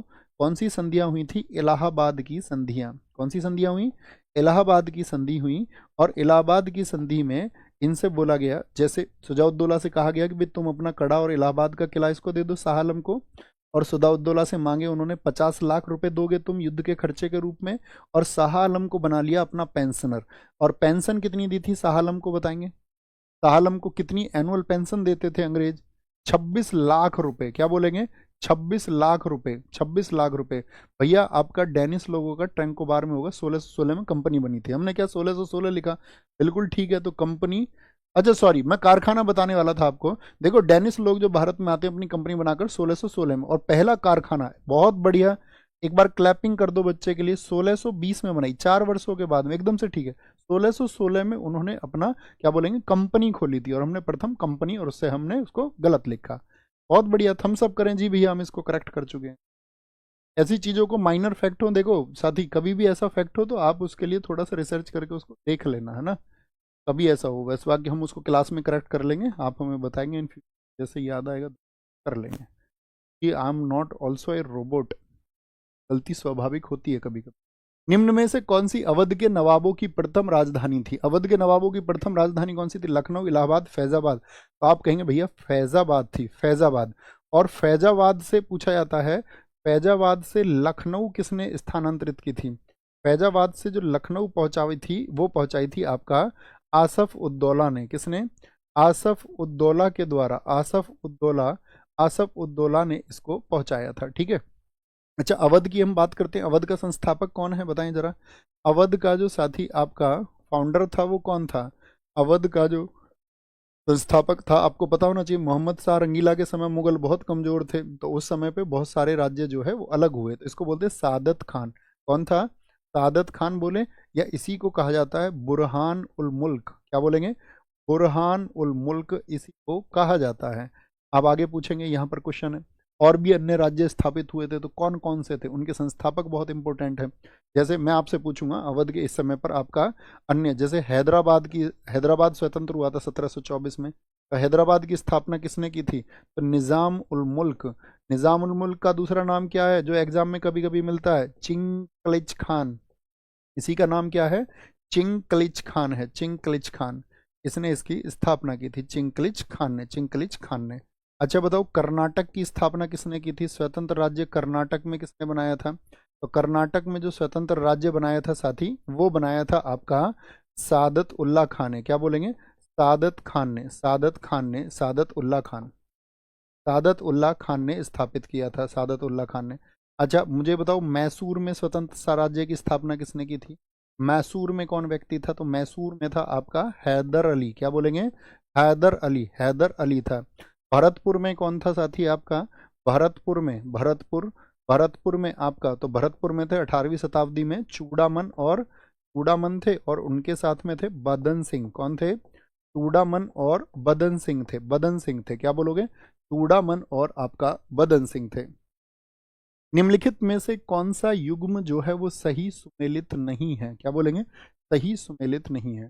प्रथम कर्नाटक युद्ध, पहले तो मुझे बताओ अंग्रेजों और कर्नाटक के बीच में कितने युद्ध हुए थे? तो आपका 3 युद्ध हुए हैं। पहला हुआ 1746 से 48, दूसरा हुआ था आपका 1749 से 54 तक चला था। ठीक है। और तीसरा चला था 1756 से। क्या बोलेंगे? 1756 से चला, क्योंकि ये सप्तवर्षीय युद्ध चल रहा था। 56 से 63, 3 युद्ध हुए हैं। तो प्रथम कर्नाटक युद्ध का पूछ रहा है कि अंत जो है वो किस संधि से हुआ? क्या एक्सला सेपेल से हुआ था? हाँ जी। तो प्रथम में तो हुई थी एक्सला सेपेल संधि। कौन सी? एक्सला सेपेल संधि। और दूसरा जो कर्नाटक युद्ध है वो किससे खत्म हुआ था? दूसरा क्या पांडिचेरी, यानी कि 1748 में हुई एक्सला सेपेल, और 55 तक पहुंच गई थी ये पांडिचेरी की संधि। किसकी? पांडिचेरी की संधि। एकदम से ठीक है। अब मेरा क्वेश्चन आपसे रहेगा, 1756 से 63 में जब तीसरा कर्नाटक युद्ध हुआ तो किस संधि से खत्म हुआ था? पहले आप इसका आंसर करें। तीसरा कर्नाटक युद्ध किस संधि से खत्म हुआ था? तो तीसरा श्रीरंगपट्टनम। अरे नहीं यार, श्रीरंगपट्टनम कहाँ से आ गया? अच्छा आंसर आ गया क्या? सॉरी, तीसरा श्रीरंगपट्टनम वो तो आंग्ल मैसूर युद्ध है ना, इसलिए मैं कंफ्यूज हूँ। प्रथम अंग्रेज मैसूर युद्ध, तो ये मद्रास की संधि से खत्म हुआ। अच्छा, अंग्रेजों और मैसूर के बीच में कितने युद्ध हुए? नायक बैच वाले कितने लोग हैं यहाँ पे? थम्स अप करें जो नायक बैच से हिस्ट्री पढ़ रहे हैं। उनका क्वेश्चन अगर गलत हो गया तो बेटा उड़ा दूंगा। तो आंग्ल मैसूर युद्ध जो हुए हैं, जो आंग्ल मैसूर युद्ध हुए, पहला, दूसरा, तीसरा, चौथा, तो सेकंड हुआ, थर्ड हुआ और आपका फोर्थ हुआ। तो पहला तो 1767 से 69, दूसरा एंगल मैसूर युद्ध हुआ आपका 1780 से 84, आज ही पढ़ाया था ये तो मैंने आपको। तीसरा क्या बोलेंगे? 1790 से 92, और चौथा 1799। तो पहले में जो संधि हुई थी क्या वो मद्रास की थी? हाँ जी, मद्रास की संधि हुई थी। दूसरे में जो हुई थी वो हुई थी मैंगलोर ट्रीटी। कौन सी? मैंगलोर ट्रीटी, जिनमें एक दूसरे को क्षेत्र वापस कर दिए। और तीसरे में हुई थी श्रीरंगपट्टनम। श्रीरंगपट्टनम में टीपू को क्या देना पड़ा था? श्रीरंगपट्टनम में टीपू को क्या देना पड़ा था बताओ? द्वितीय अंग्रेज मैसूर युद्ध। तो दूसरा किससे हुआ है? मंगलौर की संधि से, यानी यही गलत हो गया। तीसरे में हुई थी, यहाँ पर टीपू की डेथ हो गई थी। क्या हो गई थी? टीपू की डेथ हो गई थी, टीपू की डेथ।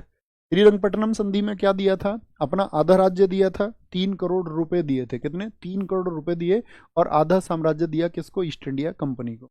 1756 से 63 इसी को बोलते हैं अंग्रेजों और फ्रांसीसियों के बीच में सप्तवर्षीय युद्ध, सप्तवर्षीय युद्ध। ठीक है, ये क्या हो गया आपका, गलत हो गया। ये चारों आपको पता होना चाहिए, तीनों कर्नाटक युद्ध आपको पता होने चाहिए। भारत के निम्नलिखित राज्यों को उनके क्षेत्रीय आकार के अवरोही क्रम में लिखे। अवरोही मतलब डिसेंडिंग ऑर्डर में, घटते हुए क्रम में। तो घटते हुए क्रम में कौन आएगा, सबसे बड़ा क्षेत्रफल किसका है भारत में राज्यों की तरफ से, तो राजस्थान आ जाएगा पहले पर, तो राजस्थान आ जाएगा। और राजस्थान के बाद में कौन है आपका, मध्य प्रदेश आ जाएगा। मध्य प्रदेश के बाद में कौन आ जाएगा आपका, उत्तर प्रदेश आ जाएगा। और फिर आ जाएगा आपका महाराष्ट्र, क्या आ जाएगा, महाराष्ट्र। तो 3 2 1 4 बन जाएगा, 3 2 1 4 बन जाएगा। देखो पहले चौथा महाराष्ट्र नहीं था, पहले था आंध्र प्रदेश। एक क्वेश्चन पूछा जाता है कि तेलंगाना के निर्माण से पहले आंध्र प्रदेश राज्यों की दृष्टि में कौन से स्थान पर आता था, तो आप कहेंगे चौथे पर। लेकिन तेलंगाना कब बना था, तेलंगाना किस ईयर में बना बताओ। तेलंगाना तेलंगाना बन गया था आंध्र प्रदेश से कट करके 2 जून 2014 को। और तब से उसकी जगह पे क्या आ गया, 4th प्लेस पर आपका महाराष्ट्र आ गया। अच्छा मुझे बताओ सबसे छोटा क्षेत्रफल किसका है, सबसे छोटा जो क्षेत्रफल है, और बहुत पूछा जाता है कितना है, सबसे जो छाती आपका स्मॉल स्मॉल एरिया है, सबसे स्मॉल एरिया किसका है, वो भैया गोवा का है। और गोवा का कितना है, 3702 किलोमीटर स्क्वायर है, 3702 किलोमीटर स्क्वायर। सेकंड स्टेट कौन सा है इसमें, सेकंड कौन आता है सबसे छोटे में, तो सेकंड में आता है आपका 7096 किलोमीटर स्क्वायर का आपका वर्ग किलोमीटर, स्क्वायर किलोमीटर के साथ में आपका सिक्किम आता है, सिक्किम। और इसके बाद में थर्ड, क्योंकि इनका भी एक कॉलम पूछा जाता है, इसमें जो थर्ड आता है वो आता है त्रिपुरा, क्या आता है, त्रिपुरा। और त्रिपुरा का जो क्षेत्रफल है वो है 10,486 किलोमीटर स्क्वायर। ठीक है, तो नीचे से भी आपको पता होना चाहिए 3, और ऊपर से भी 3 4 आपको पता होने चाहिए स्टेट्स में। ठीक है, आगे आएंगे। भारत के निम्नलिखित केंद्र शासित प्रदेशों में से कौन क्षेत्रफल की दृष्टि से सबसे छोटा है, सबसे छोटा किसमें आपका केंद्र शासित प्रदेश पूछ रहा है, यानी कि आपका यूनियन टेरिटरी कौन सा है जो सबसे छोटा है, या दादरा और नागर हवेली है, या आपका चंडीगढ़ है, या लक्षद्वीप है, या दमन और दीव है। तो सबसे छोटा एरिया वाइज कौन सा है, तो वो है लक्षद्वीप, क्या बोलेंगे, लक्षद्वीप। क्योंकि लक्षद्वीप का एरिया है 32 किलोमीटर स्क्वायर, क्या बोलेंगे, 32 वर्ग किलोमीटर है।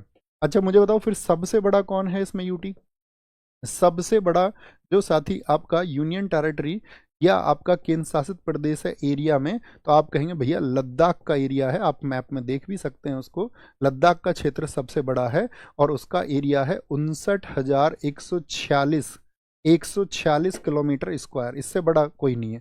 दूसरे नंबर पर कौन आ जाता है इसके बाद में, सेकंड पर आ जाता है आपका जम्मू कश्मीर। दूसरा सबसे बड़ा कौन सा है, तो वो जम्मू कश्मीर है, जम्मू कश्मीर। ठीक है, ये आपको पता होना चाहिए। लद्दाख और जम्मू कश्मीर जो साथी 2 यूटी बनाए गए थे वो किस डेट को बनाए गए थे, तारीख लिखना उसकी। जम्मू, पहले जम्मू कश्मीर एक राज्य हुआ करता था आपका, एक विशेष राज्य था, और इन दोनों को यूटी कब बनाया गया था, तो आप बोलेंगे 31 अक्टूबर 2019 को जम्मू कश्मीर और लद्दाख 2 नए यूटी बने थे, 2 नए यूटी बने। ऑप्शन ए और डी को देखिए, Dadra Nagar Haveli, A and D, option A and D को देखिए, ऑप्शन ए एंड डी ये क्या हो गए, दोनों एक हो गए। किस डेट को एक हुए थे, दोनों एक हो गए। तो दोनों एक क्या बोलेंगे, दोनों एक किस डेट को हुए थे, तो आप बोलेंगे इसमें हुए थे 26 जनवरी 2020 को हुए थे, 26 जनवरी 2020 को हुए। ओके, कितने यूटी है टोटल हमारे देश में अभी वर्तमान में, तो 28 तो हमारे राज्य हैं और 8 है यूटी, 8 है यूटी। मुझे एक बात बताओ, सबसे ज्यादा जनसंख्या घनत्व किस यूटी का है, सबसे ज्यादा जो पॉपुलेशन डेंसिटी है, सबसे ज़्यादा जो पॉपुलेशन डेंसिटी है, सबसे ज़्यादा जो जनसंख्या घनत्व है वो किस यूटी का है, तो आप बोलेंगे वो दिल्ली का है, और वो पूरे भारत में सबसे ज़्यादा है। ठीक है, पॉपुलेशन डेंसिटी की बात हम कर रहे हैं, पीडी। तो दिल्ली का कितना है भैया, तो दिल्ली का है आपका 11,300 व्यक्ति, क्या बोलेंगे 11,300 व्यक्ति प्रति वर्ग किलोमीटर है, पर्सन पर किलोमीटर स्क्वायर, व्यक्ति प्रति वर्ग किलोमीटर। तो याद रख लेना पॉपुलेशन डेंसिटी कैसे निकाली जाती है, 1 किलोमीटर यानी 1 वर्ग किलोमीटर में कितने पर्सन रहते हैं, 1 किलोमीटर स्क्वायर में, 1 स्क्वायर किलोमीटर में कितने पर्सन है, वही क्या होता है, वही हमारा पॉपुलेशन डेंसिटी होता है। अच्छा मुझे बताओ कौन सा राज्य है जिसका पॉपुलेशन डेंसिटी सबसे ज्यादा है, किस राज्य का जनसंख्या घनत्व सबसे ज्यादा है। अगर यहाँ पर सबसे ज्यादा जनसंख्या घनत्व हम बात कर रहे हैं अभी तो यूटी का, अगर मैं पूछ लूँ स्टेट में किसका आएगा, तो स्टेट में आ जाएगा ये बिहार का, किसका, बिहार का, वहां पर है 1106 व्यक्ति। अगर मैं पूछूं सबसे कम जनसंख्या घनत्व किसका है भैया, किस राज्य का जनसंख्या घनत्व जो है वो सबसे कम है? सबसे कम पॉपुलेशन डेंसिटी, सबसे कम पॉपुलेशन डेंसिटी किसका है? तो वो अरुणाचल का है। किसका है? अरुणाचल प्रदेश का है। और अरुणाचल प्रदेश का पॉपुलेशन डेंसिटी क्या है कि यहाँ पर तो भैया 17 व्यक्ति प्रति वर्ग किलोमीटर रहते हैं। 17 व्यक्ति प्रति वर्ग किलोमीटर, ये पॉपुलेशन डेंसिटी है। निम्नलिखित राज्यों में से किसकी सीमा बांग्लादेश से नहीं मिलती है? कौन सा राज्य है जिसकी सीमा बांग्लादेश से नहीं मिलती है? मेघालय, मेघालय की सीमा मिलती है क्या? हाँ जी भैया। आपका त्रिपुरा, तो क्या बोलेंगे? आपका त्रिपुरा की सीमा, हाँ जी, तीन तरफ इसी से घिरा हुआ है। मणिपुर की सीमाएं इससे नहीं लगती हैं, मिजोरम की लगती है। क्या बोलोगे? मिजोरम की लगती है। असम की लगती है, असम की। अच्छा मैं पूछूं, बांग्लादेश की सीमा सबसे ज्यादा किस राज्य से लगती है? बांग्लादेश की सीमा पहले तो ये बताओ भारत से कितनी लगती है? बांग्लादेश का जो बॉर्डर है भारत से वो लगता है 4096.7 किलोमीटर स्क्वायर, या 0.6 भी, सॉरी किलोमीटर स्क्वायर क्यों है, किलोमीटर आएगा। तो बांग्लादेश की बॉर्डर लगती है इतनी, इससे बोलेंगे। और सबसे ज्यादा किससे लगती है इसकी सीमा? सबसे ज्यादा इसकी सीमा लगती है आपका वेस्ट बंगाल से। किससे? वेस्ट बंगाल से लगती है। कुछ क्वेश्चन पूछेंगे आपसे कि भारत से जो सीमा लगती है जिन जिन देशों की, उनको किलोमीटर में आप मुझे बता सकते हैं, यस और नो? जैसे मैं आपसे पूछूं, बांग्लादेश से तो हो गया, तो क्या बोलते हैं? बचपन में एमबीए, ये भारत के पड़ोसी देशों से लगने वाली सीमाओं का घटता हुआ क्रम है। तो बांग्लादेश से कितनी सीमा लगती है? 4096.6 किलोमीटर। TH4 चाइना से कितनी सीमा लगती है हमारी? 3488 किलोमीटर लगती है। पाकिस्तान से हमारी कितनी सीमा लगती है? तो 3323 किलोमीटर लगती है। नेपाल से कितनी सीमा लगती है? ये पूछे जाते हैं भैया सब, कितने किलोमीटर? 1751 किलोमीटर लगती है। म्यांमार से 1643 किलोमीटर लगती है, म्यांमार। भूटान से कितनी सीमा लगती है हमारी? 699 किलोमीटर लगती है। और सबसे कम अफगानिस्तान से कितने किलोमीटर लगती है आपको बताना है। क्या बोलेंगे? अफगानिस्तान से, तो अफगानिस्तान से लगती है आपका 106 किलोमीटर, तो सबसे कम लगती है। अब मेरा क्वेश्चन सुनिए, अफगानिस्तान किस भारतीय राज्य या कितने भारतीय राज्यों से सीमा बनाता है? परफेक्ट सा आंसर दे दो, परफेक्ट सा आंसर दे दो, परफेक्ट सा आंसर देखो फटाफट से। क्या पूछा है उसने? उसने पूछा है कि भारत की जो कितने राज्यों से अफगानिस्तान की सीमा लगती है, तो क्या बोलेंगे? जीरो लिखिए, जीरो लिखिए सब लोग। किसी राज्य से नहीं लगती है, सिर्फ एक केंद्र शासित प्रदेश से लगती है जिसका नाम लद्दाख है। क्या बोलेंगे? सिर्फ एक केंद्र शासित प्रदेश से लगती है जिसका नाम लद्दाख है। मुझे बताओ, इंडिया और बांग्लादेश के बीच में कितनी ट्रेन चलती हैं? इंडिया और बांग्लादेश के बीच में कितनी ट्रेन चलती है? इंडिया और बांग्लादेश के बीच कौन सी ट्रेन नहीं चलती है? ऐसा भी क्वेश्चन बन सकता है। तो इनके बीच में चलती हैं 3 ट्रेन। कौन सी? 3 ट्रेन चलती हैं, मैत्री, बंधन और मिताली। मैत्री चलती है, बंधन चलती है, और आपका मिताली ट्रेन चलती है, मिताली। अच्छा मुझे बताएं साथी, आपका जो भारत और बांग्लादेश के बीच में जो सीमा समझौता हुआ था, वो साथी कौन से संशोधन से हुआ था? कौन सा कॉन्स्टिट्यूशनल अमेंडमेंट था? भारतीय बांग्लादेश जो सीमा हस्तांतरण हुआ था सीमा के लिए, वो था आपका 100वां कॉन्स्टिट्यूशनल अमेंडमेंट, 100वां कॉन्स्टिट्यूशनल अमेंडमेंट था। एक आपको पता होना चाहिए, 3 बीघा कॉरिडोर किन 2 देशों के बीच में है? तो भारत और बांग्लादेश के बीच में ही है आपका क्या? 3 बीघा कॉरिडोर। क्या बोलेंगे? 3 बीघा कॉरिडोर किस किस के बीच में है? तो 3 बीघा कॉरिडोर भी भारत और बांग्लादेश के बीच में है। ठीक है, तो 1992 का आपका था, और फिर 2011 में उसको फिर से, क्या बोलेंगे उसको, फिर से उसको अपडेट किया गया। राष्ट्रीय राजधानी क्षेत्र में नहीं सम्मिलित है। राष्ट्रीय राजधानी क्षेत्र समझते हैं? दिल्ली के आसपास का क्षेत्र राष्ट्रीय राजधानी क्षेत्र कहलाता है। अब मुझे फटाफट से बताएं, दिल्ली को राष्ट्रीय राजधानी क्षेत्र में एनसीआर किस कॉन्स्टिट्यूशनल अमेंडमेंट से बनाया गया? एनसीआर बनाया गया आपका 69वां संविधान संशोधन से। 69वां संविधान संशोधन साथी अगर मैं आपसे पूछ लूं किस वर्ष में हुआ था, तो आप बोलेंगे ये हुआ 1991 में। और एनसीआर का फुल फॉर्म क्या हो गया? नेशनल कैपिटल रीजन, यानी कि राष्ट्रीय राजधानी क्षेत्र। और इसी में साथी आपका दिल्ली को बनाया गया यूटी। दिल्ली को क्या बनाया गया? दिल्ली को यूटी बनाया गया। किस अब आपका आर्टिकल में? तो आर्टिकल है आपका, क्या बोलेंगे, 239 ए। क्या बोलेंगे? 239 ए। अब मुझे बताइए, जब दिल्ली को पहला यूटी बनाया गया था तो दिल्ली में कौन होते? एलजी होते, उपराज्यपाल होते। तो बहुत इंपॉर्टेंट क्वेश्चन बनता है दिल्ली पुलिस वाले बच्चों के लिए विशेष रूप से, कि आपका पूछा जाएगा दिल्ली के पहले उपराज्यपाल कौन थे, बताओ। या दिल्ली के पहले सीएम बता दो आप मुझे। दिल्ली के पहले दिल्ली के पहले उपराज्यपाल यानी कि दिल्ली के पहले जो लेफ्टिनेंट गवर्नर थे वो कौन थे? लेफ्टिनेंट गवर्नर बोले या लेफ्टिनेंट गवर्नर बोले तो वो थे आपका क्या बोलेंगे? आदित्यनाथ झा, आदित्यनाथ झा। और दिल्ली के पहले सीएम कौन थे? दिल्ली के पहले सीएम तो वो हैं आपका मदन लाल खुराना 1993 के। ब्रह्म प्रकाश जी को नहीं गिना जाता है, वो आपका 1952 थे, तब से एनसीआर नहीं है। ओके, कोई दिक्कत कोई परेशानी? बोलेंगे जी फटाफट से क्या कह रहे हैं सर? 16 के ऑप्शन देख लो एक बार, क्वेश्चन नंबर 16 के क्या हुआ? 16 के ऑप्शन में बताएं, 16 के ऑप्शन में क्या हुआ? राजस्थान हो गया, पहले पर राजस्थान आ जाएगा, दूसरे पर मध्य प्रदेश आ जाएगा, ठीक है, तीसरे पर आपका महाराष्ट्र आ जाएगा। और सॉरी सॉरी सॉरी सॉरी, देखो ये गलत है भैया, गलत गलत गलत गलत। हमने फिर इसको कैसे 3 2 1 4, हाँ ये हमारे इमेज ये रहा, नंबर गलत डाल दिया हमने। देखो एक बार, क्योंकि यूपी चौथे नंबर पर आएगा ना साथी, पहले पर ये हो गया, दूसरे पर ये महाराष्ट्र, तीसरे पर, और चौथे पर आ जाएगा आपका उत्तर प्रदेश। क्या आ जाएगा? चौथे पर आपका उत्तर प्रदेश आ जाएगा। तो क्योंकि देखो उत्तर प्रदेश का जो एरिया है वो है 2,40,000, कितना? 2,40,000 वर्ग किलोमीटर है। और अगर हम महाराष्ट्र की बात करें तो उसका एरिया 3,07,000 है। महाराष्ट्र का कितना है? 3,07,000 है। जैसे कि राजस्थान का सबसे ज्यादा है, राजस्थान का एरिया कितने लोग बता सकते हैं? राजस्थान का एरिया कितना होगा? तो वो है 3,42,239 वर्ग किलोमीटर। कितना है ये? 3,42,000 में, लाख में है, लाख में, रियली सॉरी, 3 लाख में होगा। यहाँ पर आएंगे, वेरी गुड। क्या बोलेंगे? तो हमारा क्वेश्चन था एनसीआर में क्या शामिल नहीं है, एनसीआर में क्या शामिल नहीं है?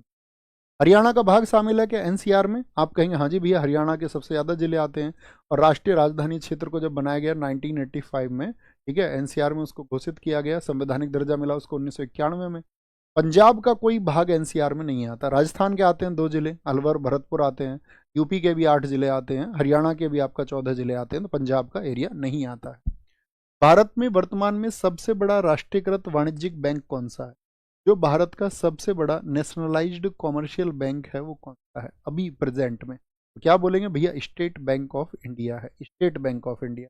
अच्छा, स्टेट बैंक ऑफ इंडिया किन 3 बैंकों को मिला के बनाया गया था बताएंगे जी? तो मुझे बताओ, सबसे पहले क्वेश्चन सुनना मेरा, बैंक ऑफ बंगाल की स्थापना कब हुई थी?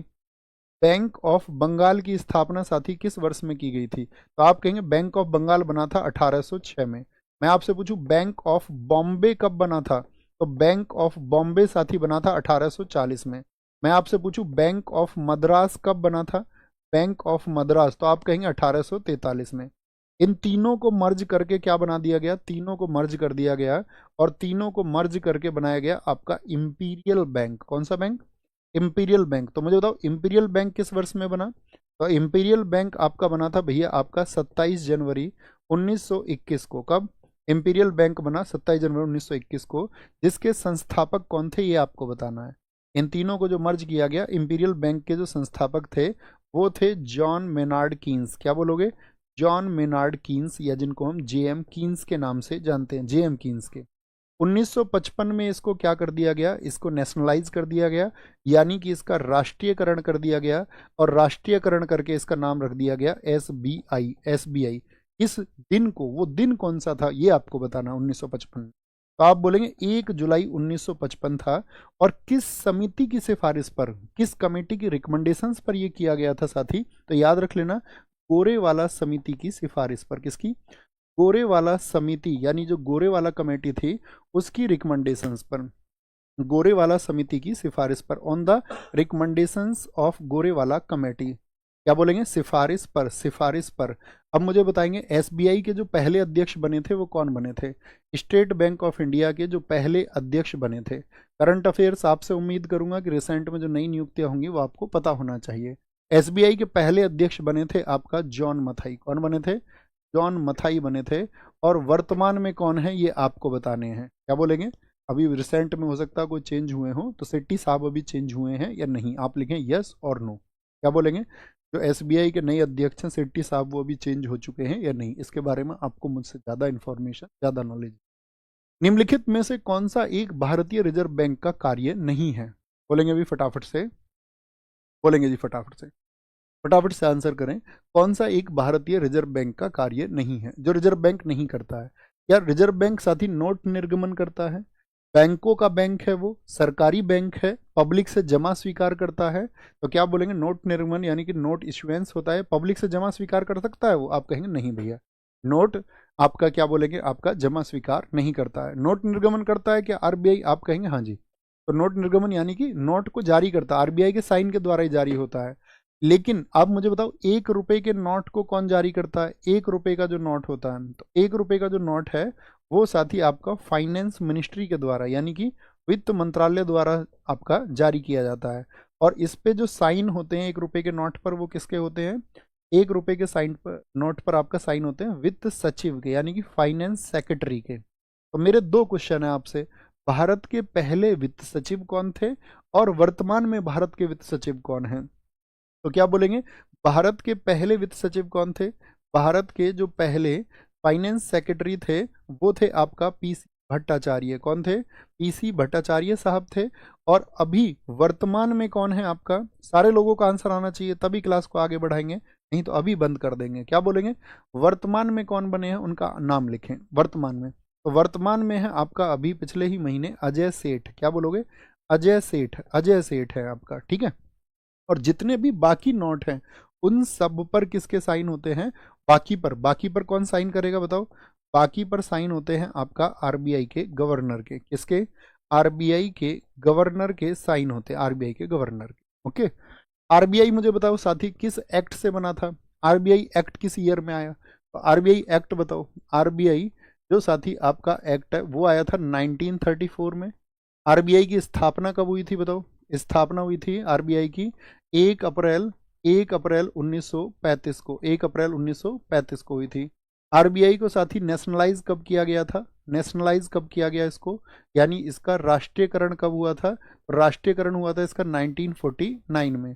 मुझे बताओ आरबीआई के साथी आपका जो पहले गवर्नर थे उनका क्या नाम है? आरबीआई के पहले गवर्नर थे आपका ऑसबोर्न स्मिथ। क्या बोलोगे? ऑसबोर्न स्मिथ थे, ऑसबोर्न स्मिथ थे।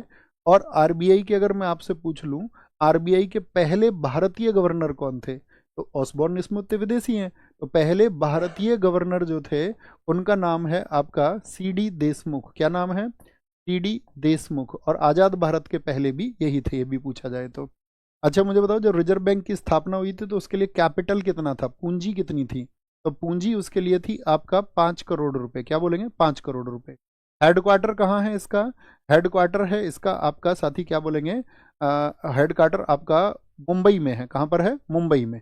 लेकिन पहले कहाँ होता था? तो याद रख लेना 1937 में, 1937 में कोलकाता से मुंबई लाया गया था। कहाँ से? कोलकाता से, कोलकाता से मुंबई लाया गया था, कोलकाता से मुंबई लाया गया था। मुझे बताओ आरबीआई की जो स्थापना हुई थी उसके लिए कौन सा आयोग जिम्मेदार है? कौन से कमीशन की वजह से उसकी स्थापना हुई? आयोग स्थापना के लिए आप बोलेंगे उसका नाम है हिल्टन यंग। क्या बोलोगे? Hilton young. क्या बोलोगे? हिल्टन यंग की रिपोर्ट पर, हिल्टन यंग की रिपोर्ट पर याद रखना। आरबीआई का लोगो देखा है तो उसमें कौन सा पेड़ है ये आपको बताना है। आरबीआई का जो साथी आपका लोगो है उसके लोगो में कौन सा ट्री है? तो क्या बोलेंगे? ताड़ का पेड़ है, पाल्म ट्री है। पाल्म ट्री यानी कि ताड़ का वृक्ष है। कौन सा? ताड़ वृक्ष है। और साथ में जानवर कौन सा है? जानवर है उसमें टाइगर। क्या बोलोगे? टाइगर अर्थात बाघ है उसमें। ये उसके लोगो में है। किसके में? उसके लोगो में स्थित है। जब नोट की बात आती है तो मुझे बताएं करेंसी नोट प्रेस जो है भारत में वो कितने हैं? करेंसी नोट प्रेस भारत में कितने हैं मैं आपसे जानना चाहूँ। ठीक है, तो आप बोलेंगे जो भारत में भैया करेंसी यानी कि जो नोट छापने वाले, करेंसी जो आपका प्रेस नोट है या note press, currency note press बोलेंगे, करेंसी नोट प्रेस है भारत में, वो किसी एक का नाम आप मुझे लिख दें। तो आप कहेंगे भैया एक को हम जानते हैं, नासिक। नासिक कहाँ पर स्थित है? महाराष्ट्र में। और ये पहली करेंसी है, पहली करेंसी नोट प्रेस है 1924 नहीं 26, 1926 में शुरू हुई थी। कब? 1926 में ये क्या हुई थी साथी आपका शुरू हुई थी 1926 में। तो सबसे पहली यही है, याद रखना पूछा जाएगा। इंडिया की पहली नोट प्रेस है, इंडिया की पहली नोट प्रेस है। अच्छा यहाँ पर दूसरी अगर हम बात करते हैं वो देवास है। देवास ये कहाँ पर है साथी आपका? जैसे नासिक महाराष्ट्र में है, देवास आपका साथी एमपी में स्थित है। कहाँ पर है? एमपी में। एक साथी आपका कहाँ पर है? मैसूर में, मैसूर में, मैसूर में। ठीक है, मैसूर कहाँ पर पड़ता है आपका? कर्नाटक में। और चौथी कहाँ पर है आपका? साल्बोनी। और सालबोनी कहाँ पर है बताइए जरा, किस राज्य में पड़ता है?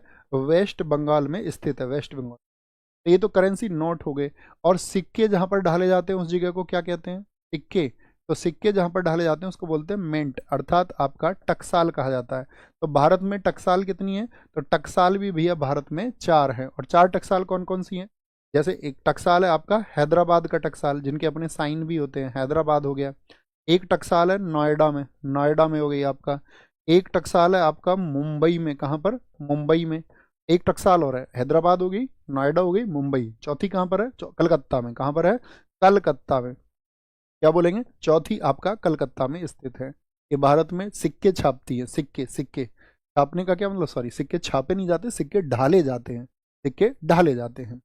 भारत में कृषि वित्त के क्षेत्र में शीर्ष संस्था कौन सी है कृषि के लिए? तो कृषि के लिए क्या कॉरपोरेशन बैंक, कोऑपरेटिव बैंक नहीं भैया। आरआरबी है क्या कृषि क्षेत्र के लिए? आप कहेंगे नहीं, ये रूरल इलाके के लिए कि इसके लिए क्षेत्रीय ग्रामीण बैंक आरआरबी जो है, आरआरबी के लिए साथी आपका एक्ट आया था, एक्ट आया था 1976 में।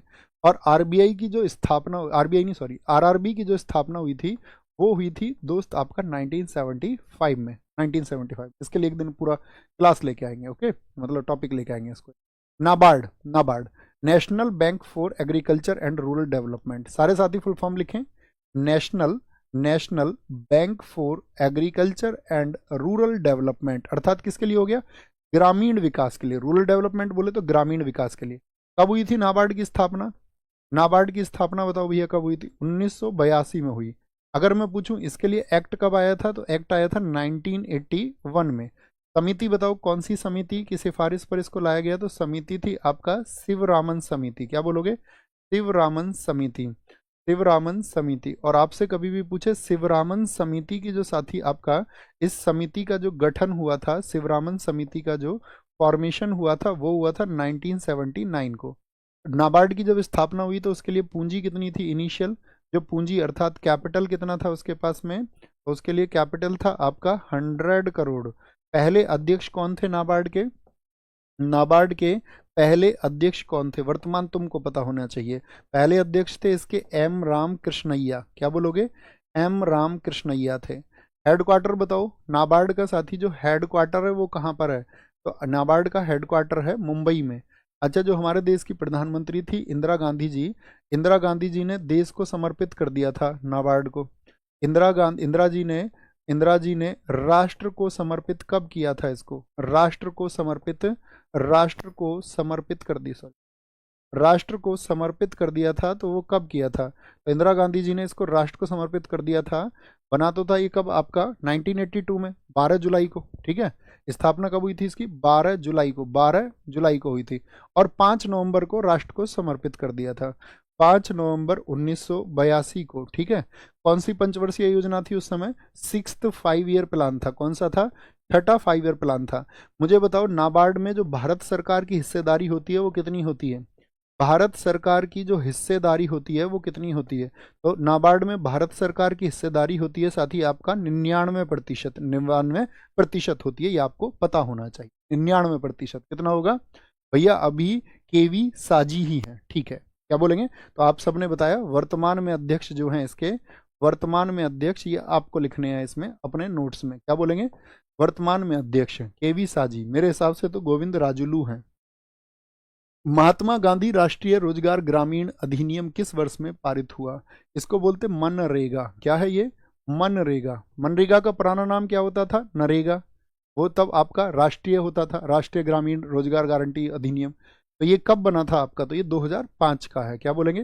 2005 का है। ठीक है, तो ये कब पारित हुआ था याद रखना, 7 सितंबर 2005 को, 2005 को ये साथी क्या हुआ था? पास हुआ था, अर्थात पारित हुआ था, पारित हुआ था। और अगर पूछे ये आपका लागू कब से हुआ था, तो लागू हुआ था ये आपका 2 फरवरी 2006 से, 2 फरवरी 2006 से। तब इसका नाम क्या होता था? तब इसका नाम होता था नरेगा, नरेगा। लेकिन इसका नाम कब बदला गया था, उसकी डेट बताओ। नाम इसका कर दिया गया मनरेगा, यानी महात्मा गांधी जी के नाम पर, महात्मा गांधी राष्ट्रीय ग्रामीण रोजगार गारंटी। तो इसका नाम मनरेगा कब से हुआ था? तो मनरेगा इसका हुआ था नाम आपका, वो गांधी जी का जन्मदिन कब पड़ता है? 2 अक्टूबर को। क्या बोलेंगे? 2 अक्टूबर 2009 से। किस मिनिस्ट्री के द्वारा ये संचालित होता है बताओ? कौन सी मंत्रालय है जो मनरेगा कार्यक्रम को बढ़ा रहा है, तो वो है आपका क्या बोलेंगे, रूरल डेवलपमेंट मिनिस्ट्री, यानी कि ग्रामीण विकास मंत्रालय। किस मंत्रालय के अधीन है ये? ग्रामीण विकास मंत्रालय के अधीन ये आता है। कितने दिन के रोजगार की गारंटी मिलती है? 100 दिन के साथ ही एम्प्लॉयमेंट की, यानी कि जो अनस्किल्ड है, जिसके पास में स्किल नहीं है, ठीक है, उसको 100 दिन के रोजगार की गारंटी दी जाती है। 100 दिन के रोजगार की गारंटी दी जाती है, रोजगार की गारंटी दी जाती है। जब इसको शुरुआत किया गया था 2 फरवरी 2006 को, तो कितने जिलों में इसको शुरू किया गया था, कौन बताएगा?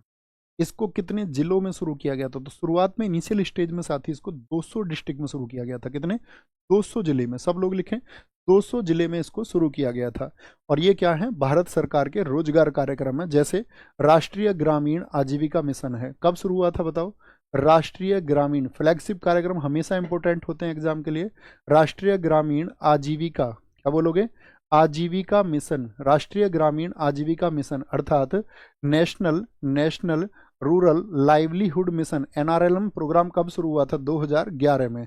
मुझे बताओ पीएम रोजगार योजना कब शुरू हुई थी? पीएम एम्प्लॉयमेंट स्कीम कब शुरू हुई थी? तो पीएम रोजगार योजना साथी हमारी शुरू हुई थी आपका कब? 1993 में। पीएम रोजगार प्रोत्साहन योजना, पीएम रोजगार प्रोत्साहन योजना कब शुरू हुई थी?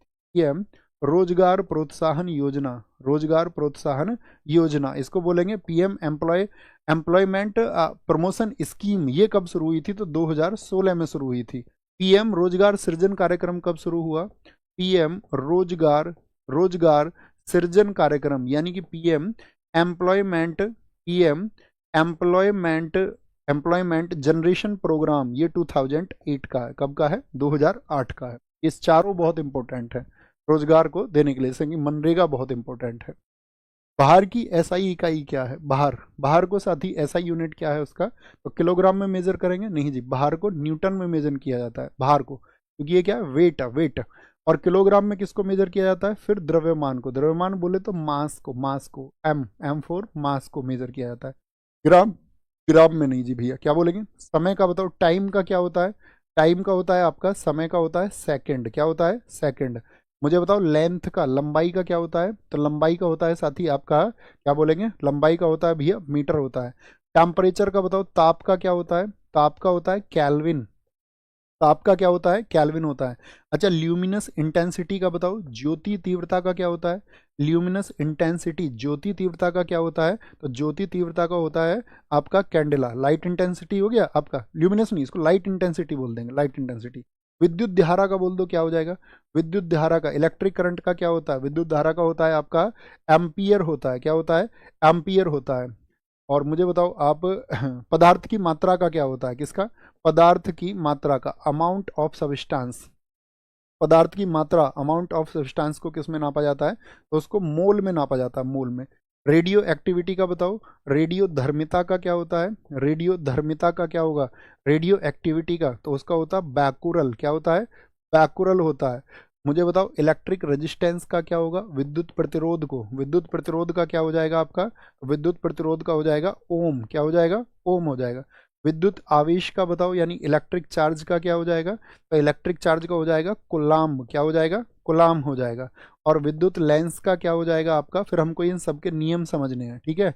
लेंस की जो क्षमता होती है वो होती है आपका, क्या बोलेंगे? लेंस की क्षमता, जो विद्युत लेंस को, उसको डायोप्टर में मापा जाता है। हमको ये सिद्धांत समझने, धीरे धीरे क्रम क्रम करके आगे, फिर कुलाम के नियम को भी समझेंगे आगे, ओम का नियम भी समझेंगे, फिर आपका फ्लेमिंग के लॉज भी समझेंगे। अभी तक वैज्ञानिकों द्वारा पदार्थ की कितनी अवस्थाएं तय की गई हैं? आपको स्टेप टू स्टेप चलना है, तभी हीरो बनोगे। एक दिन में हीरो बनने के मूड में कि नहीं, हमको तो डायरेक्ट जंप करके कुछ वैसा सीखना है तो कमाल हो जाए। ओके, फिर तो जिंदगी में कमाल हो जाए। सर सभी स्टूडेंट आंसर दे रहे हैं और मुझ पे आंसर नहीं बन रहे हैं। अरे बहुत सारे इसमें तुक्का वाले होते हैं, अरे देख के लिख देते हैं, बहुत सारे एक दूसरे का आंसर देख के लिखते हैं। और बहुत सारे बच्चों की बहुत सारी प्रैक्टिस हो चुकी है। वो जैसे मैंने कहा ना, अभी आपको कमेंट नहीं करना है, अभी आपको जानना है मैं नहीं जानता। अगली बार जब ये कभी क्वेश्चन मेरी लाइफ में मेरे सामने आएगा तब मैं उसको करूंगा। उसके लिए मुझे रिवीजन और पढ़ने की जरूरत है, वो मैं करूंगा। खुद से ही प्रॉमिस करिए, अतिरिक्त बातें नहीं कि और सब कर पा रहे हैं। और क्या पागल हैं, बुद्धू हैं क्या वो सब? इतनी लंबी मेहनत उन्होंने की है। जो बहुत सारे ऐसे हैं, कुछ भी क्वेश्चन रख दोगे टिप करके एकदम से कमेंट सेक्शन में दे देगा। उसकी प्रैक्टिस ही इतनी होगी, उसके नोट्स पहले से बहुत तैयार है, वो कई कई सेशन कर चुका है, और अभी तो बस वो देख लेता है। उससे अभी नहीं, आप भी पहुंचोगे उस स्टेज। अभी तक वैज्ञानिकों द्वारा पदार्थ की कितनी अवस्थाएं तय की गई हैं? पदार्थ की कितनी अवस्थाएं? कई साथी कह रहे हैं 3, कई कह रहे हैं 7, आपका 4, कई कह रहे हैं 5। तो क्या बोलेंगे? अब तक भैया 5 है। कौन कौन सी है? एक तो आपका सॉलिड हो गई, सॉलिड बोले तो एक तो आपका ठोस हो गई, एक आपका लिक्विड यानी कि द्रव हो गई, एक आपका साथी गैस हो गई। चौथी अवस्था कौन सी है? चौथी है आपका बोस आइंस्टीन कंडेंसेट। मुझे बताएं भारत के कौन से बोस थे जिनके नाम पर इसको रखा गया? Bose Einstein condensate. क्योंकि ये अवस्था जो है प्रयोगशाला में प्राप्त होती है और इसकी घोषणा की गई थी 1924 में। क्या बोलोगे? 1924 में इसकी घोषणा हुई। एसएससी सीजीएल में पूछा गया मेंस में 2023 आपका 2000 उसमें 2023 वाले में कि बीईसी की घोषणा किस वर्ष की गई थी? तो 1924 में। हमने तब भी बताया था सीजीएल के लिए सेशन में। ठीक है, बोस आइंस्टीन कंडेंसेट। और इसके बाद में क्या आएगा आपका? इसके बाद में पांचवी अवस्था प्लाज्मा। अब मैं आपसे क्वेश्चन पूछूंगा, ध्यान से सुनना, कि दुनिया में सबसे ज्यादा कौन सा है आपका? बताएंगे भी फटाफट से। दुनिया में कौन सा है आपका? ठोस, द्रव, गैस, बोस आइंस्टीन कंडेंसेट और प्लाज्मा। तो दुनिया में कौन सी अवस्था? क्या ठोस चीजें ज्यादा है? तो सबसे ज्यादा है आपका प्लाज्मा। क्या बोलोगे? सबसे ज्यादा है आपका प्लाज्मा। ठीक है, कोई दिक्कत, कोई परेशानी? भैया वो राज्य के लिए होता है अलग अलग, अभी उसके लिए स्टेट करता है उसको अलग अलग घोषणा। ठीक है, बोलेंगे भी फटाफट से। बोलो भी फटाफट से। एक वित्त वर्ष के लिए हुआ वो। पक्षियों के अध्ययन को क्या कहा जाता है? हर्पेटोलॉजी बोला जाता है। हर्पेटोलॉजी होता है आपका उभयचरों का, एम्फीबियंस का, उभयचर। जो एम्फीबियंस होते हैं यानी कि जो दल और थल दोनों पे चल सकते हैं, या रेप्टाइल्स जो सरीप सर्प होते हैं, क्या होते हैं? रेप्टाइल्स होते हैं, रेप्टाइल्स। रेप्टाइल्स होते हैं, रेप्टाइल्स। या एम्फीबियंस होते हैं, क्या होते हैं? एम्फीबियंस होते हैं, उनका स्टडी होता है। तो ये तो नहीं होगा। ऑप्थेल्मोलॉजी किसका है? ये आइज का है, आंखों का है। किसका है? आंखों का अध्ययन है आपका। एंथ्रोपोलॉजी ये क्या है? जो मानव क्रियाएं करता है, जो साथी आपका मानव विकास को समझाता है। क्या बोलेंगे? ह्यूमन डेवलपमेंट को एंथ्रोपोलॉजी, मानव व्यवहार आदि की चीजें। ऑर्निथोलॉजी क्या है? ये पक्षियों का है आपका, पक्षियों का। मुझे बताना फटाफट से, साइटोलॉजी किसका अध्ययन है? साइटोलॉजी किसका अध्ययन है? फटाफट से आंसर करते चले। साइटोलॉजी, ये तो आपका रीजनिंग में भी आ जाता है, इंग्लिश में भी इसको वोकैब पूछ लेता है। तो साइटोलॉजी किसका है? वो कोशिका का अध्ययन है, यानी कि स्टडी ऑफ सेल है। मुझे बताइए आप, इक्थियोलॉजी किसका है? इक्थियोलॉजी, इक्थियोलॉजी किसका अध्ययन है? इक्थियो में किसका अध्ययन करते हैं? तो यहाँ पे मछली का अध्ययन करते हैं। अब मुझे बताओ एंटोमोलॉजी में किसका अध्ययन होता है?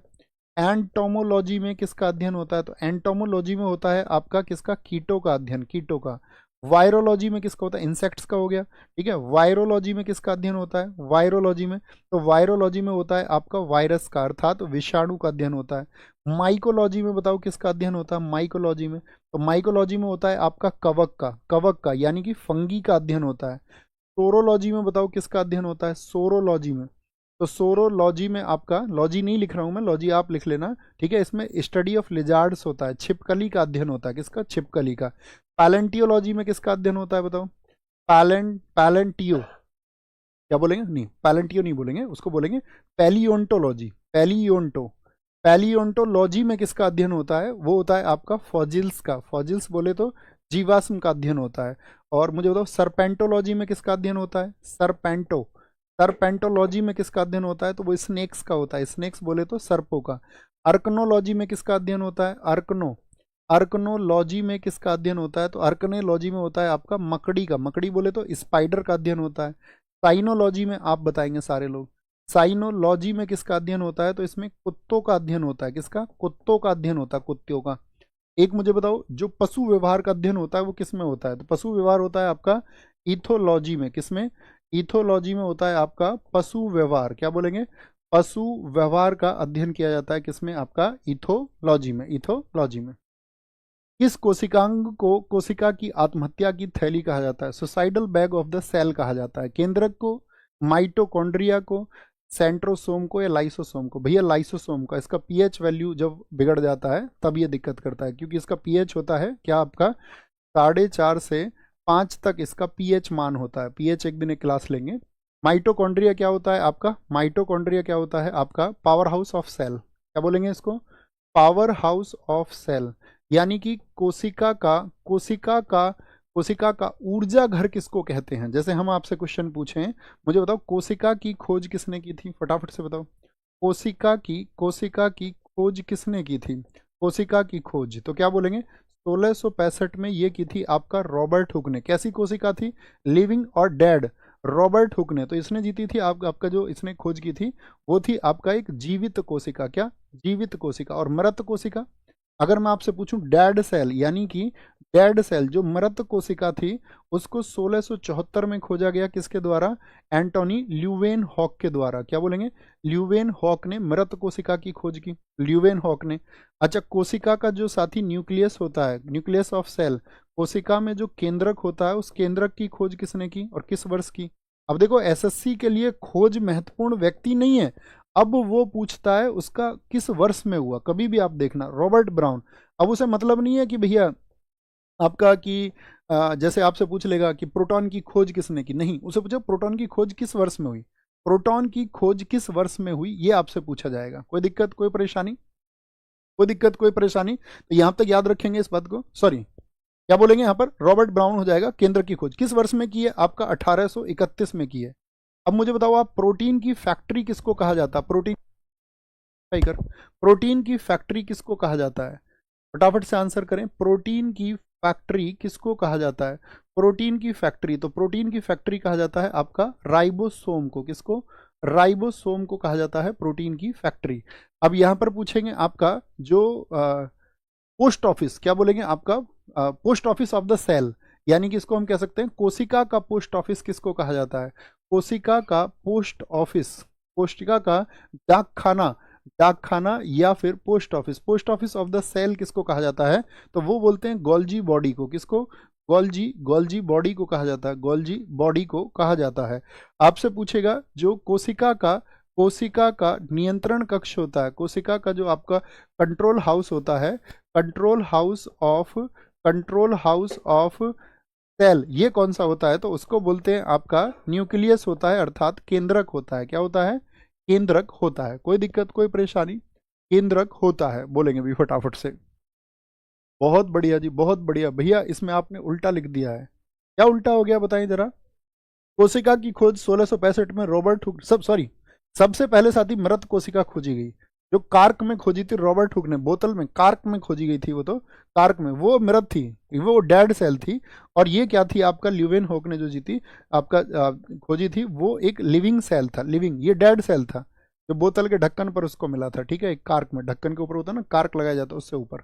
एक बार थम्स अप करें, एक बार थम्स अप करें जी। भैया इसको करेक्ट कर चुके हैं, तब हम आगे बढ़ेंगे, तब हम आगे बढ़ेंगे। ओके, कोई दिक्कत? T20 वर्ल्ड कप 2024 में मैन ऑफ द सीरीज का खिताब किसको दिया गया? T20 हमने जीता, तो मैन ऑफ द सीरीज कौन रहा था? भैया जसप्रीत बुमराह रहे थे, Jasprit Bumrah. Man of the match final में कौन रहा था? मैन ऑफ द मैच इसमें फाइनल में कौन रहा था? फाइनल में, और किस देश को हमने हराया था?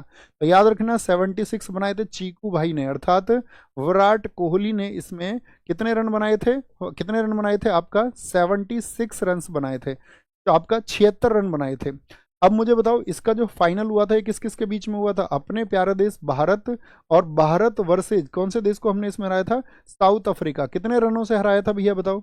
साउथ अफ्रीका को हमने कितने रन से हराया था? 7 रन से हराया था, 7 रन से। ठीक है, और ये आपको याद होगा पहला T20 जो वर्ल्ड कप हमने जीता था उसमें हमने पाकिस्तान को 2007 में 5 रन से हराया था। अब मुझे बताओ यहाँ पर आप कि इसका आयोजन कहाँ पर हुआ था, किस देश में हुआ था आयोजन? तो इसका आयोजन हुआ था साथी आपका यूएसए और वेस्ट इंडीज में, वेस्ट इंडीज में। ठीक है, यूएसए और वेस्ट इंडीज में। और फाइनल मैच कहाँ पर हुआ था इसका? इसका जो फाइनल मैच हुआ था वो हुआ था किंगस्टन में। कहाँ पर? किंगस्टन में हुआ था, जो कि वेस्ट इंडीज में स्थित है। कहाँ पर है? वेस्ट इंडीज में स्थित है। आप सबको पता होना चाहिए।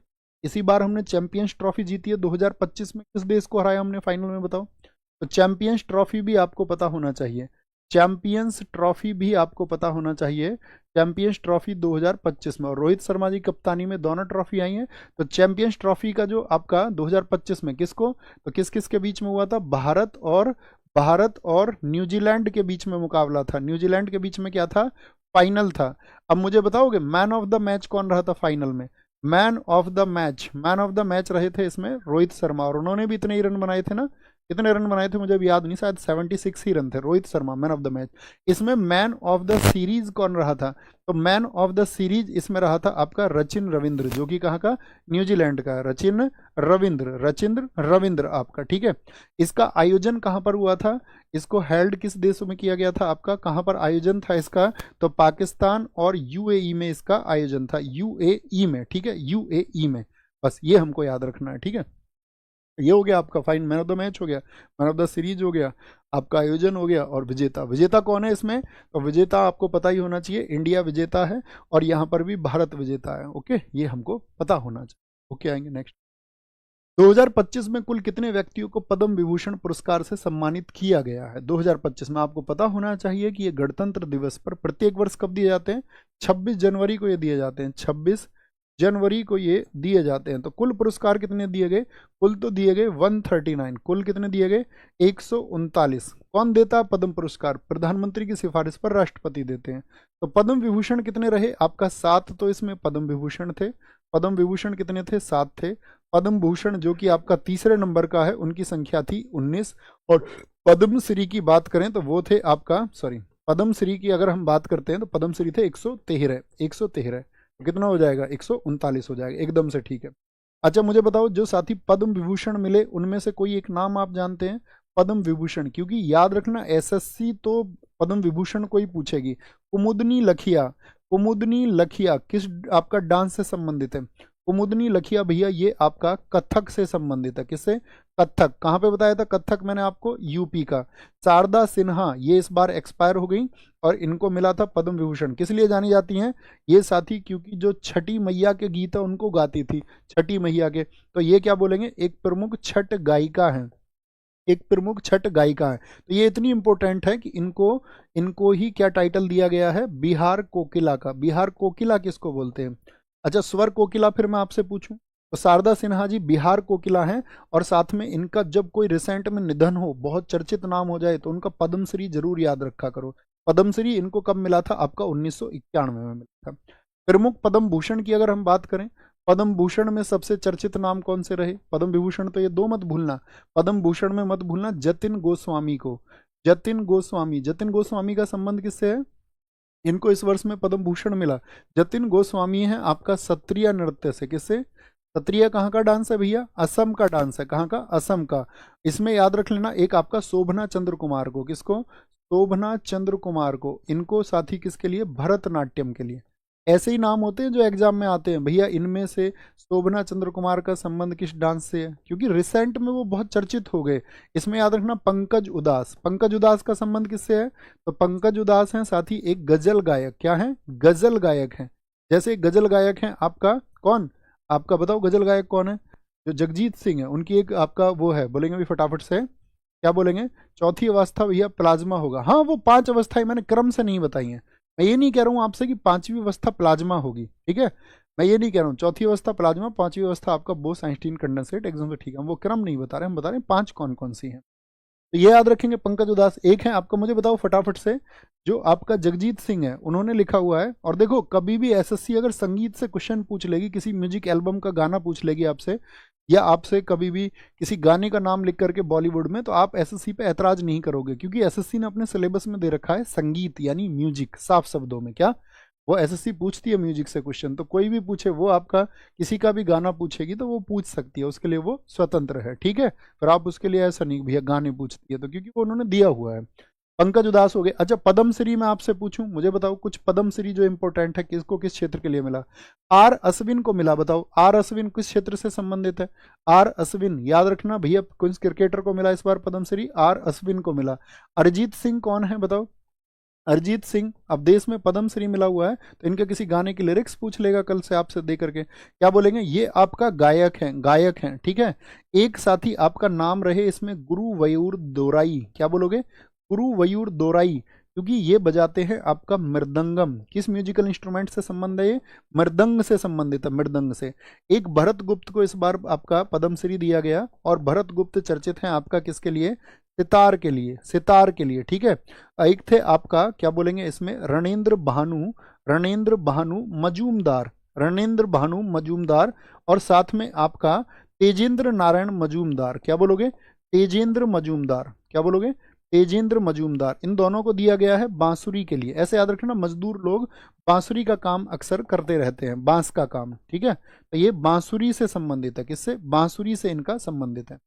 अब एक नाम मैं ऐसा लेने जा रहा हूं जिसको मैं क्लास की तरफ से आंसर चाहूंगा कि दुर्गा चरण रणवीर को, इनको भी पद्मश्री मिला। तो चरण कौन से बताओ डांसर है, मैंने आपको स्टैटिक जीके की क्लासेस में हमेशा बताया है, चरण रूट वर्ड किस डांसर्स के लिए बताओ। दुर्गा चरण रणवीर जो है इनका संबंध किस डांस से है, तो ये क्या है, ओडिसी के नर्तक हैं। किसके हैं, ओडिसी के, भैया ये ओडिसी के नर्तक हैं, ये आपको पता होना चाहिए, ओडिसी के नर्तक हैं। तो एक नाम ये हो गया, और एक नाम रहेगा सबसे इंपॉर्टेंट, महावीर नायक।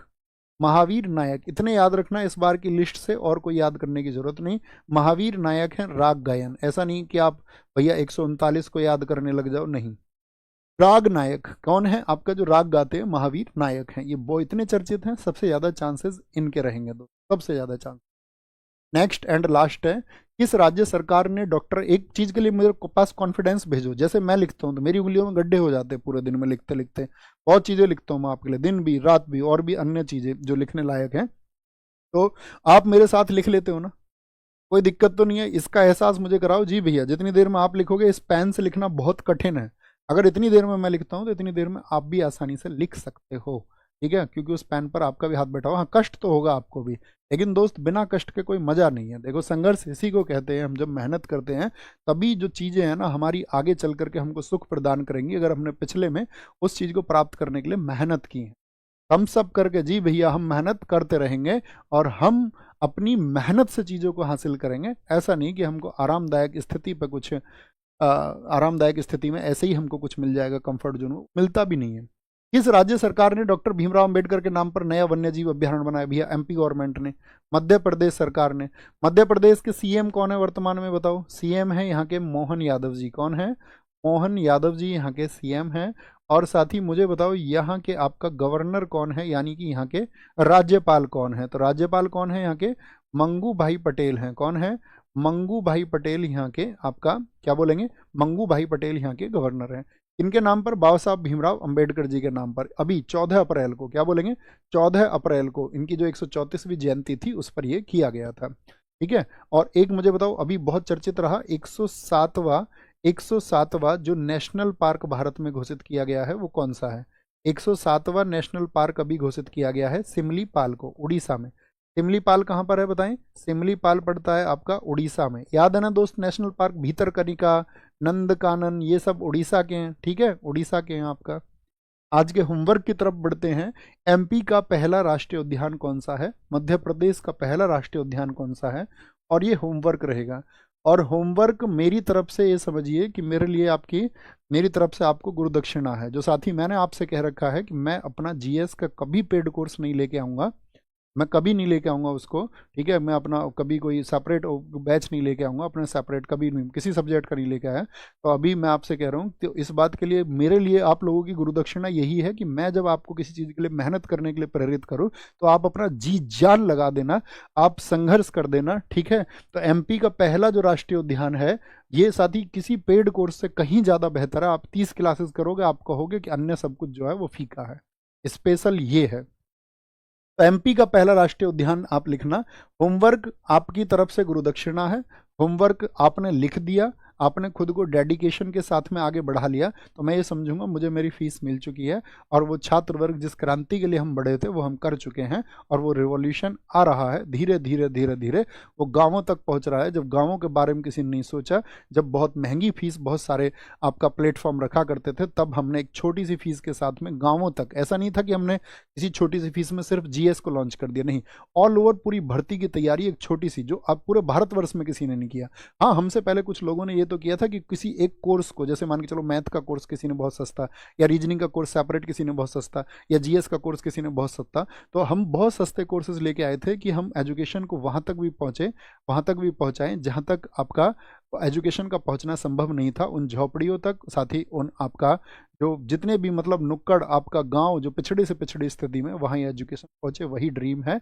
और आप उम्मीद करूंगा कि एक दिन उस कोने से सिलेक्शन लेकर के ये आएंगे। और जब छात्र कहते हैं जी मैं अपने आसपास के गाँव में पहली सरकारी नौकरी लगने वाला छात्र हूँ, तो वो बेहद खुशी पहुँचाने वाला पल होता है। और उसमें हमको ये लगता है कि जिस चीज़ के लिए हम चले थे हम उसको हासिल कर रहे हैं।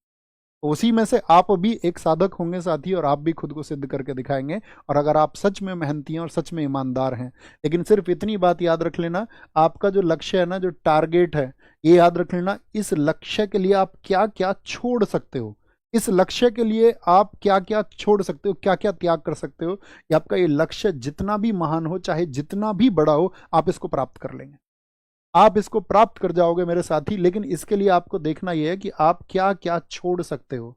क्या आप अतिरिक्त अपना समय बेवजह गंवाना छोड़ सकते हो? क्या आप अपना फालतू की जो गॉसिप में समय जाता है उसको गंवाना छोड़ सकते हो?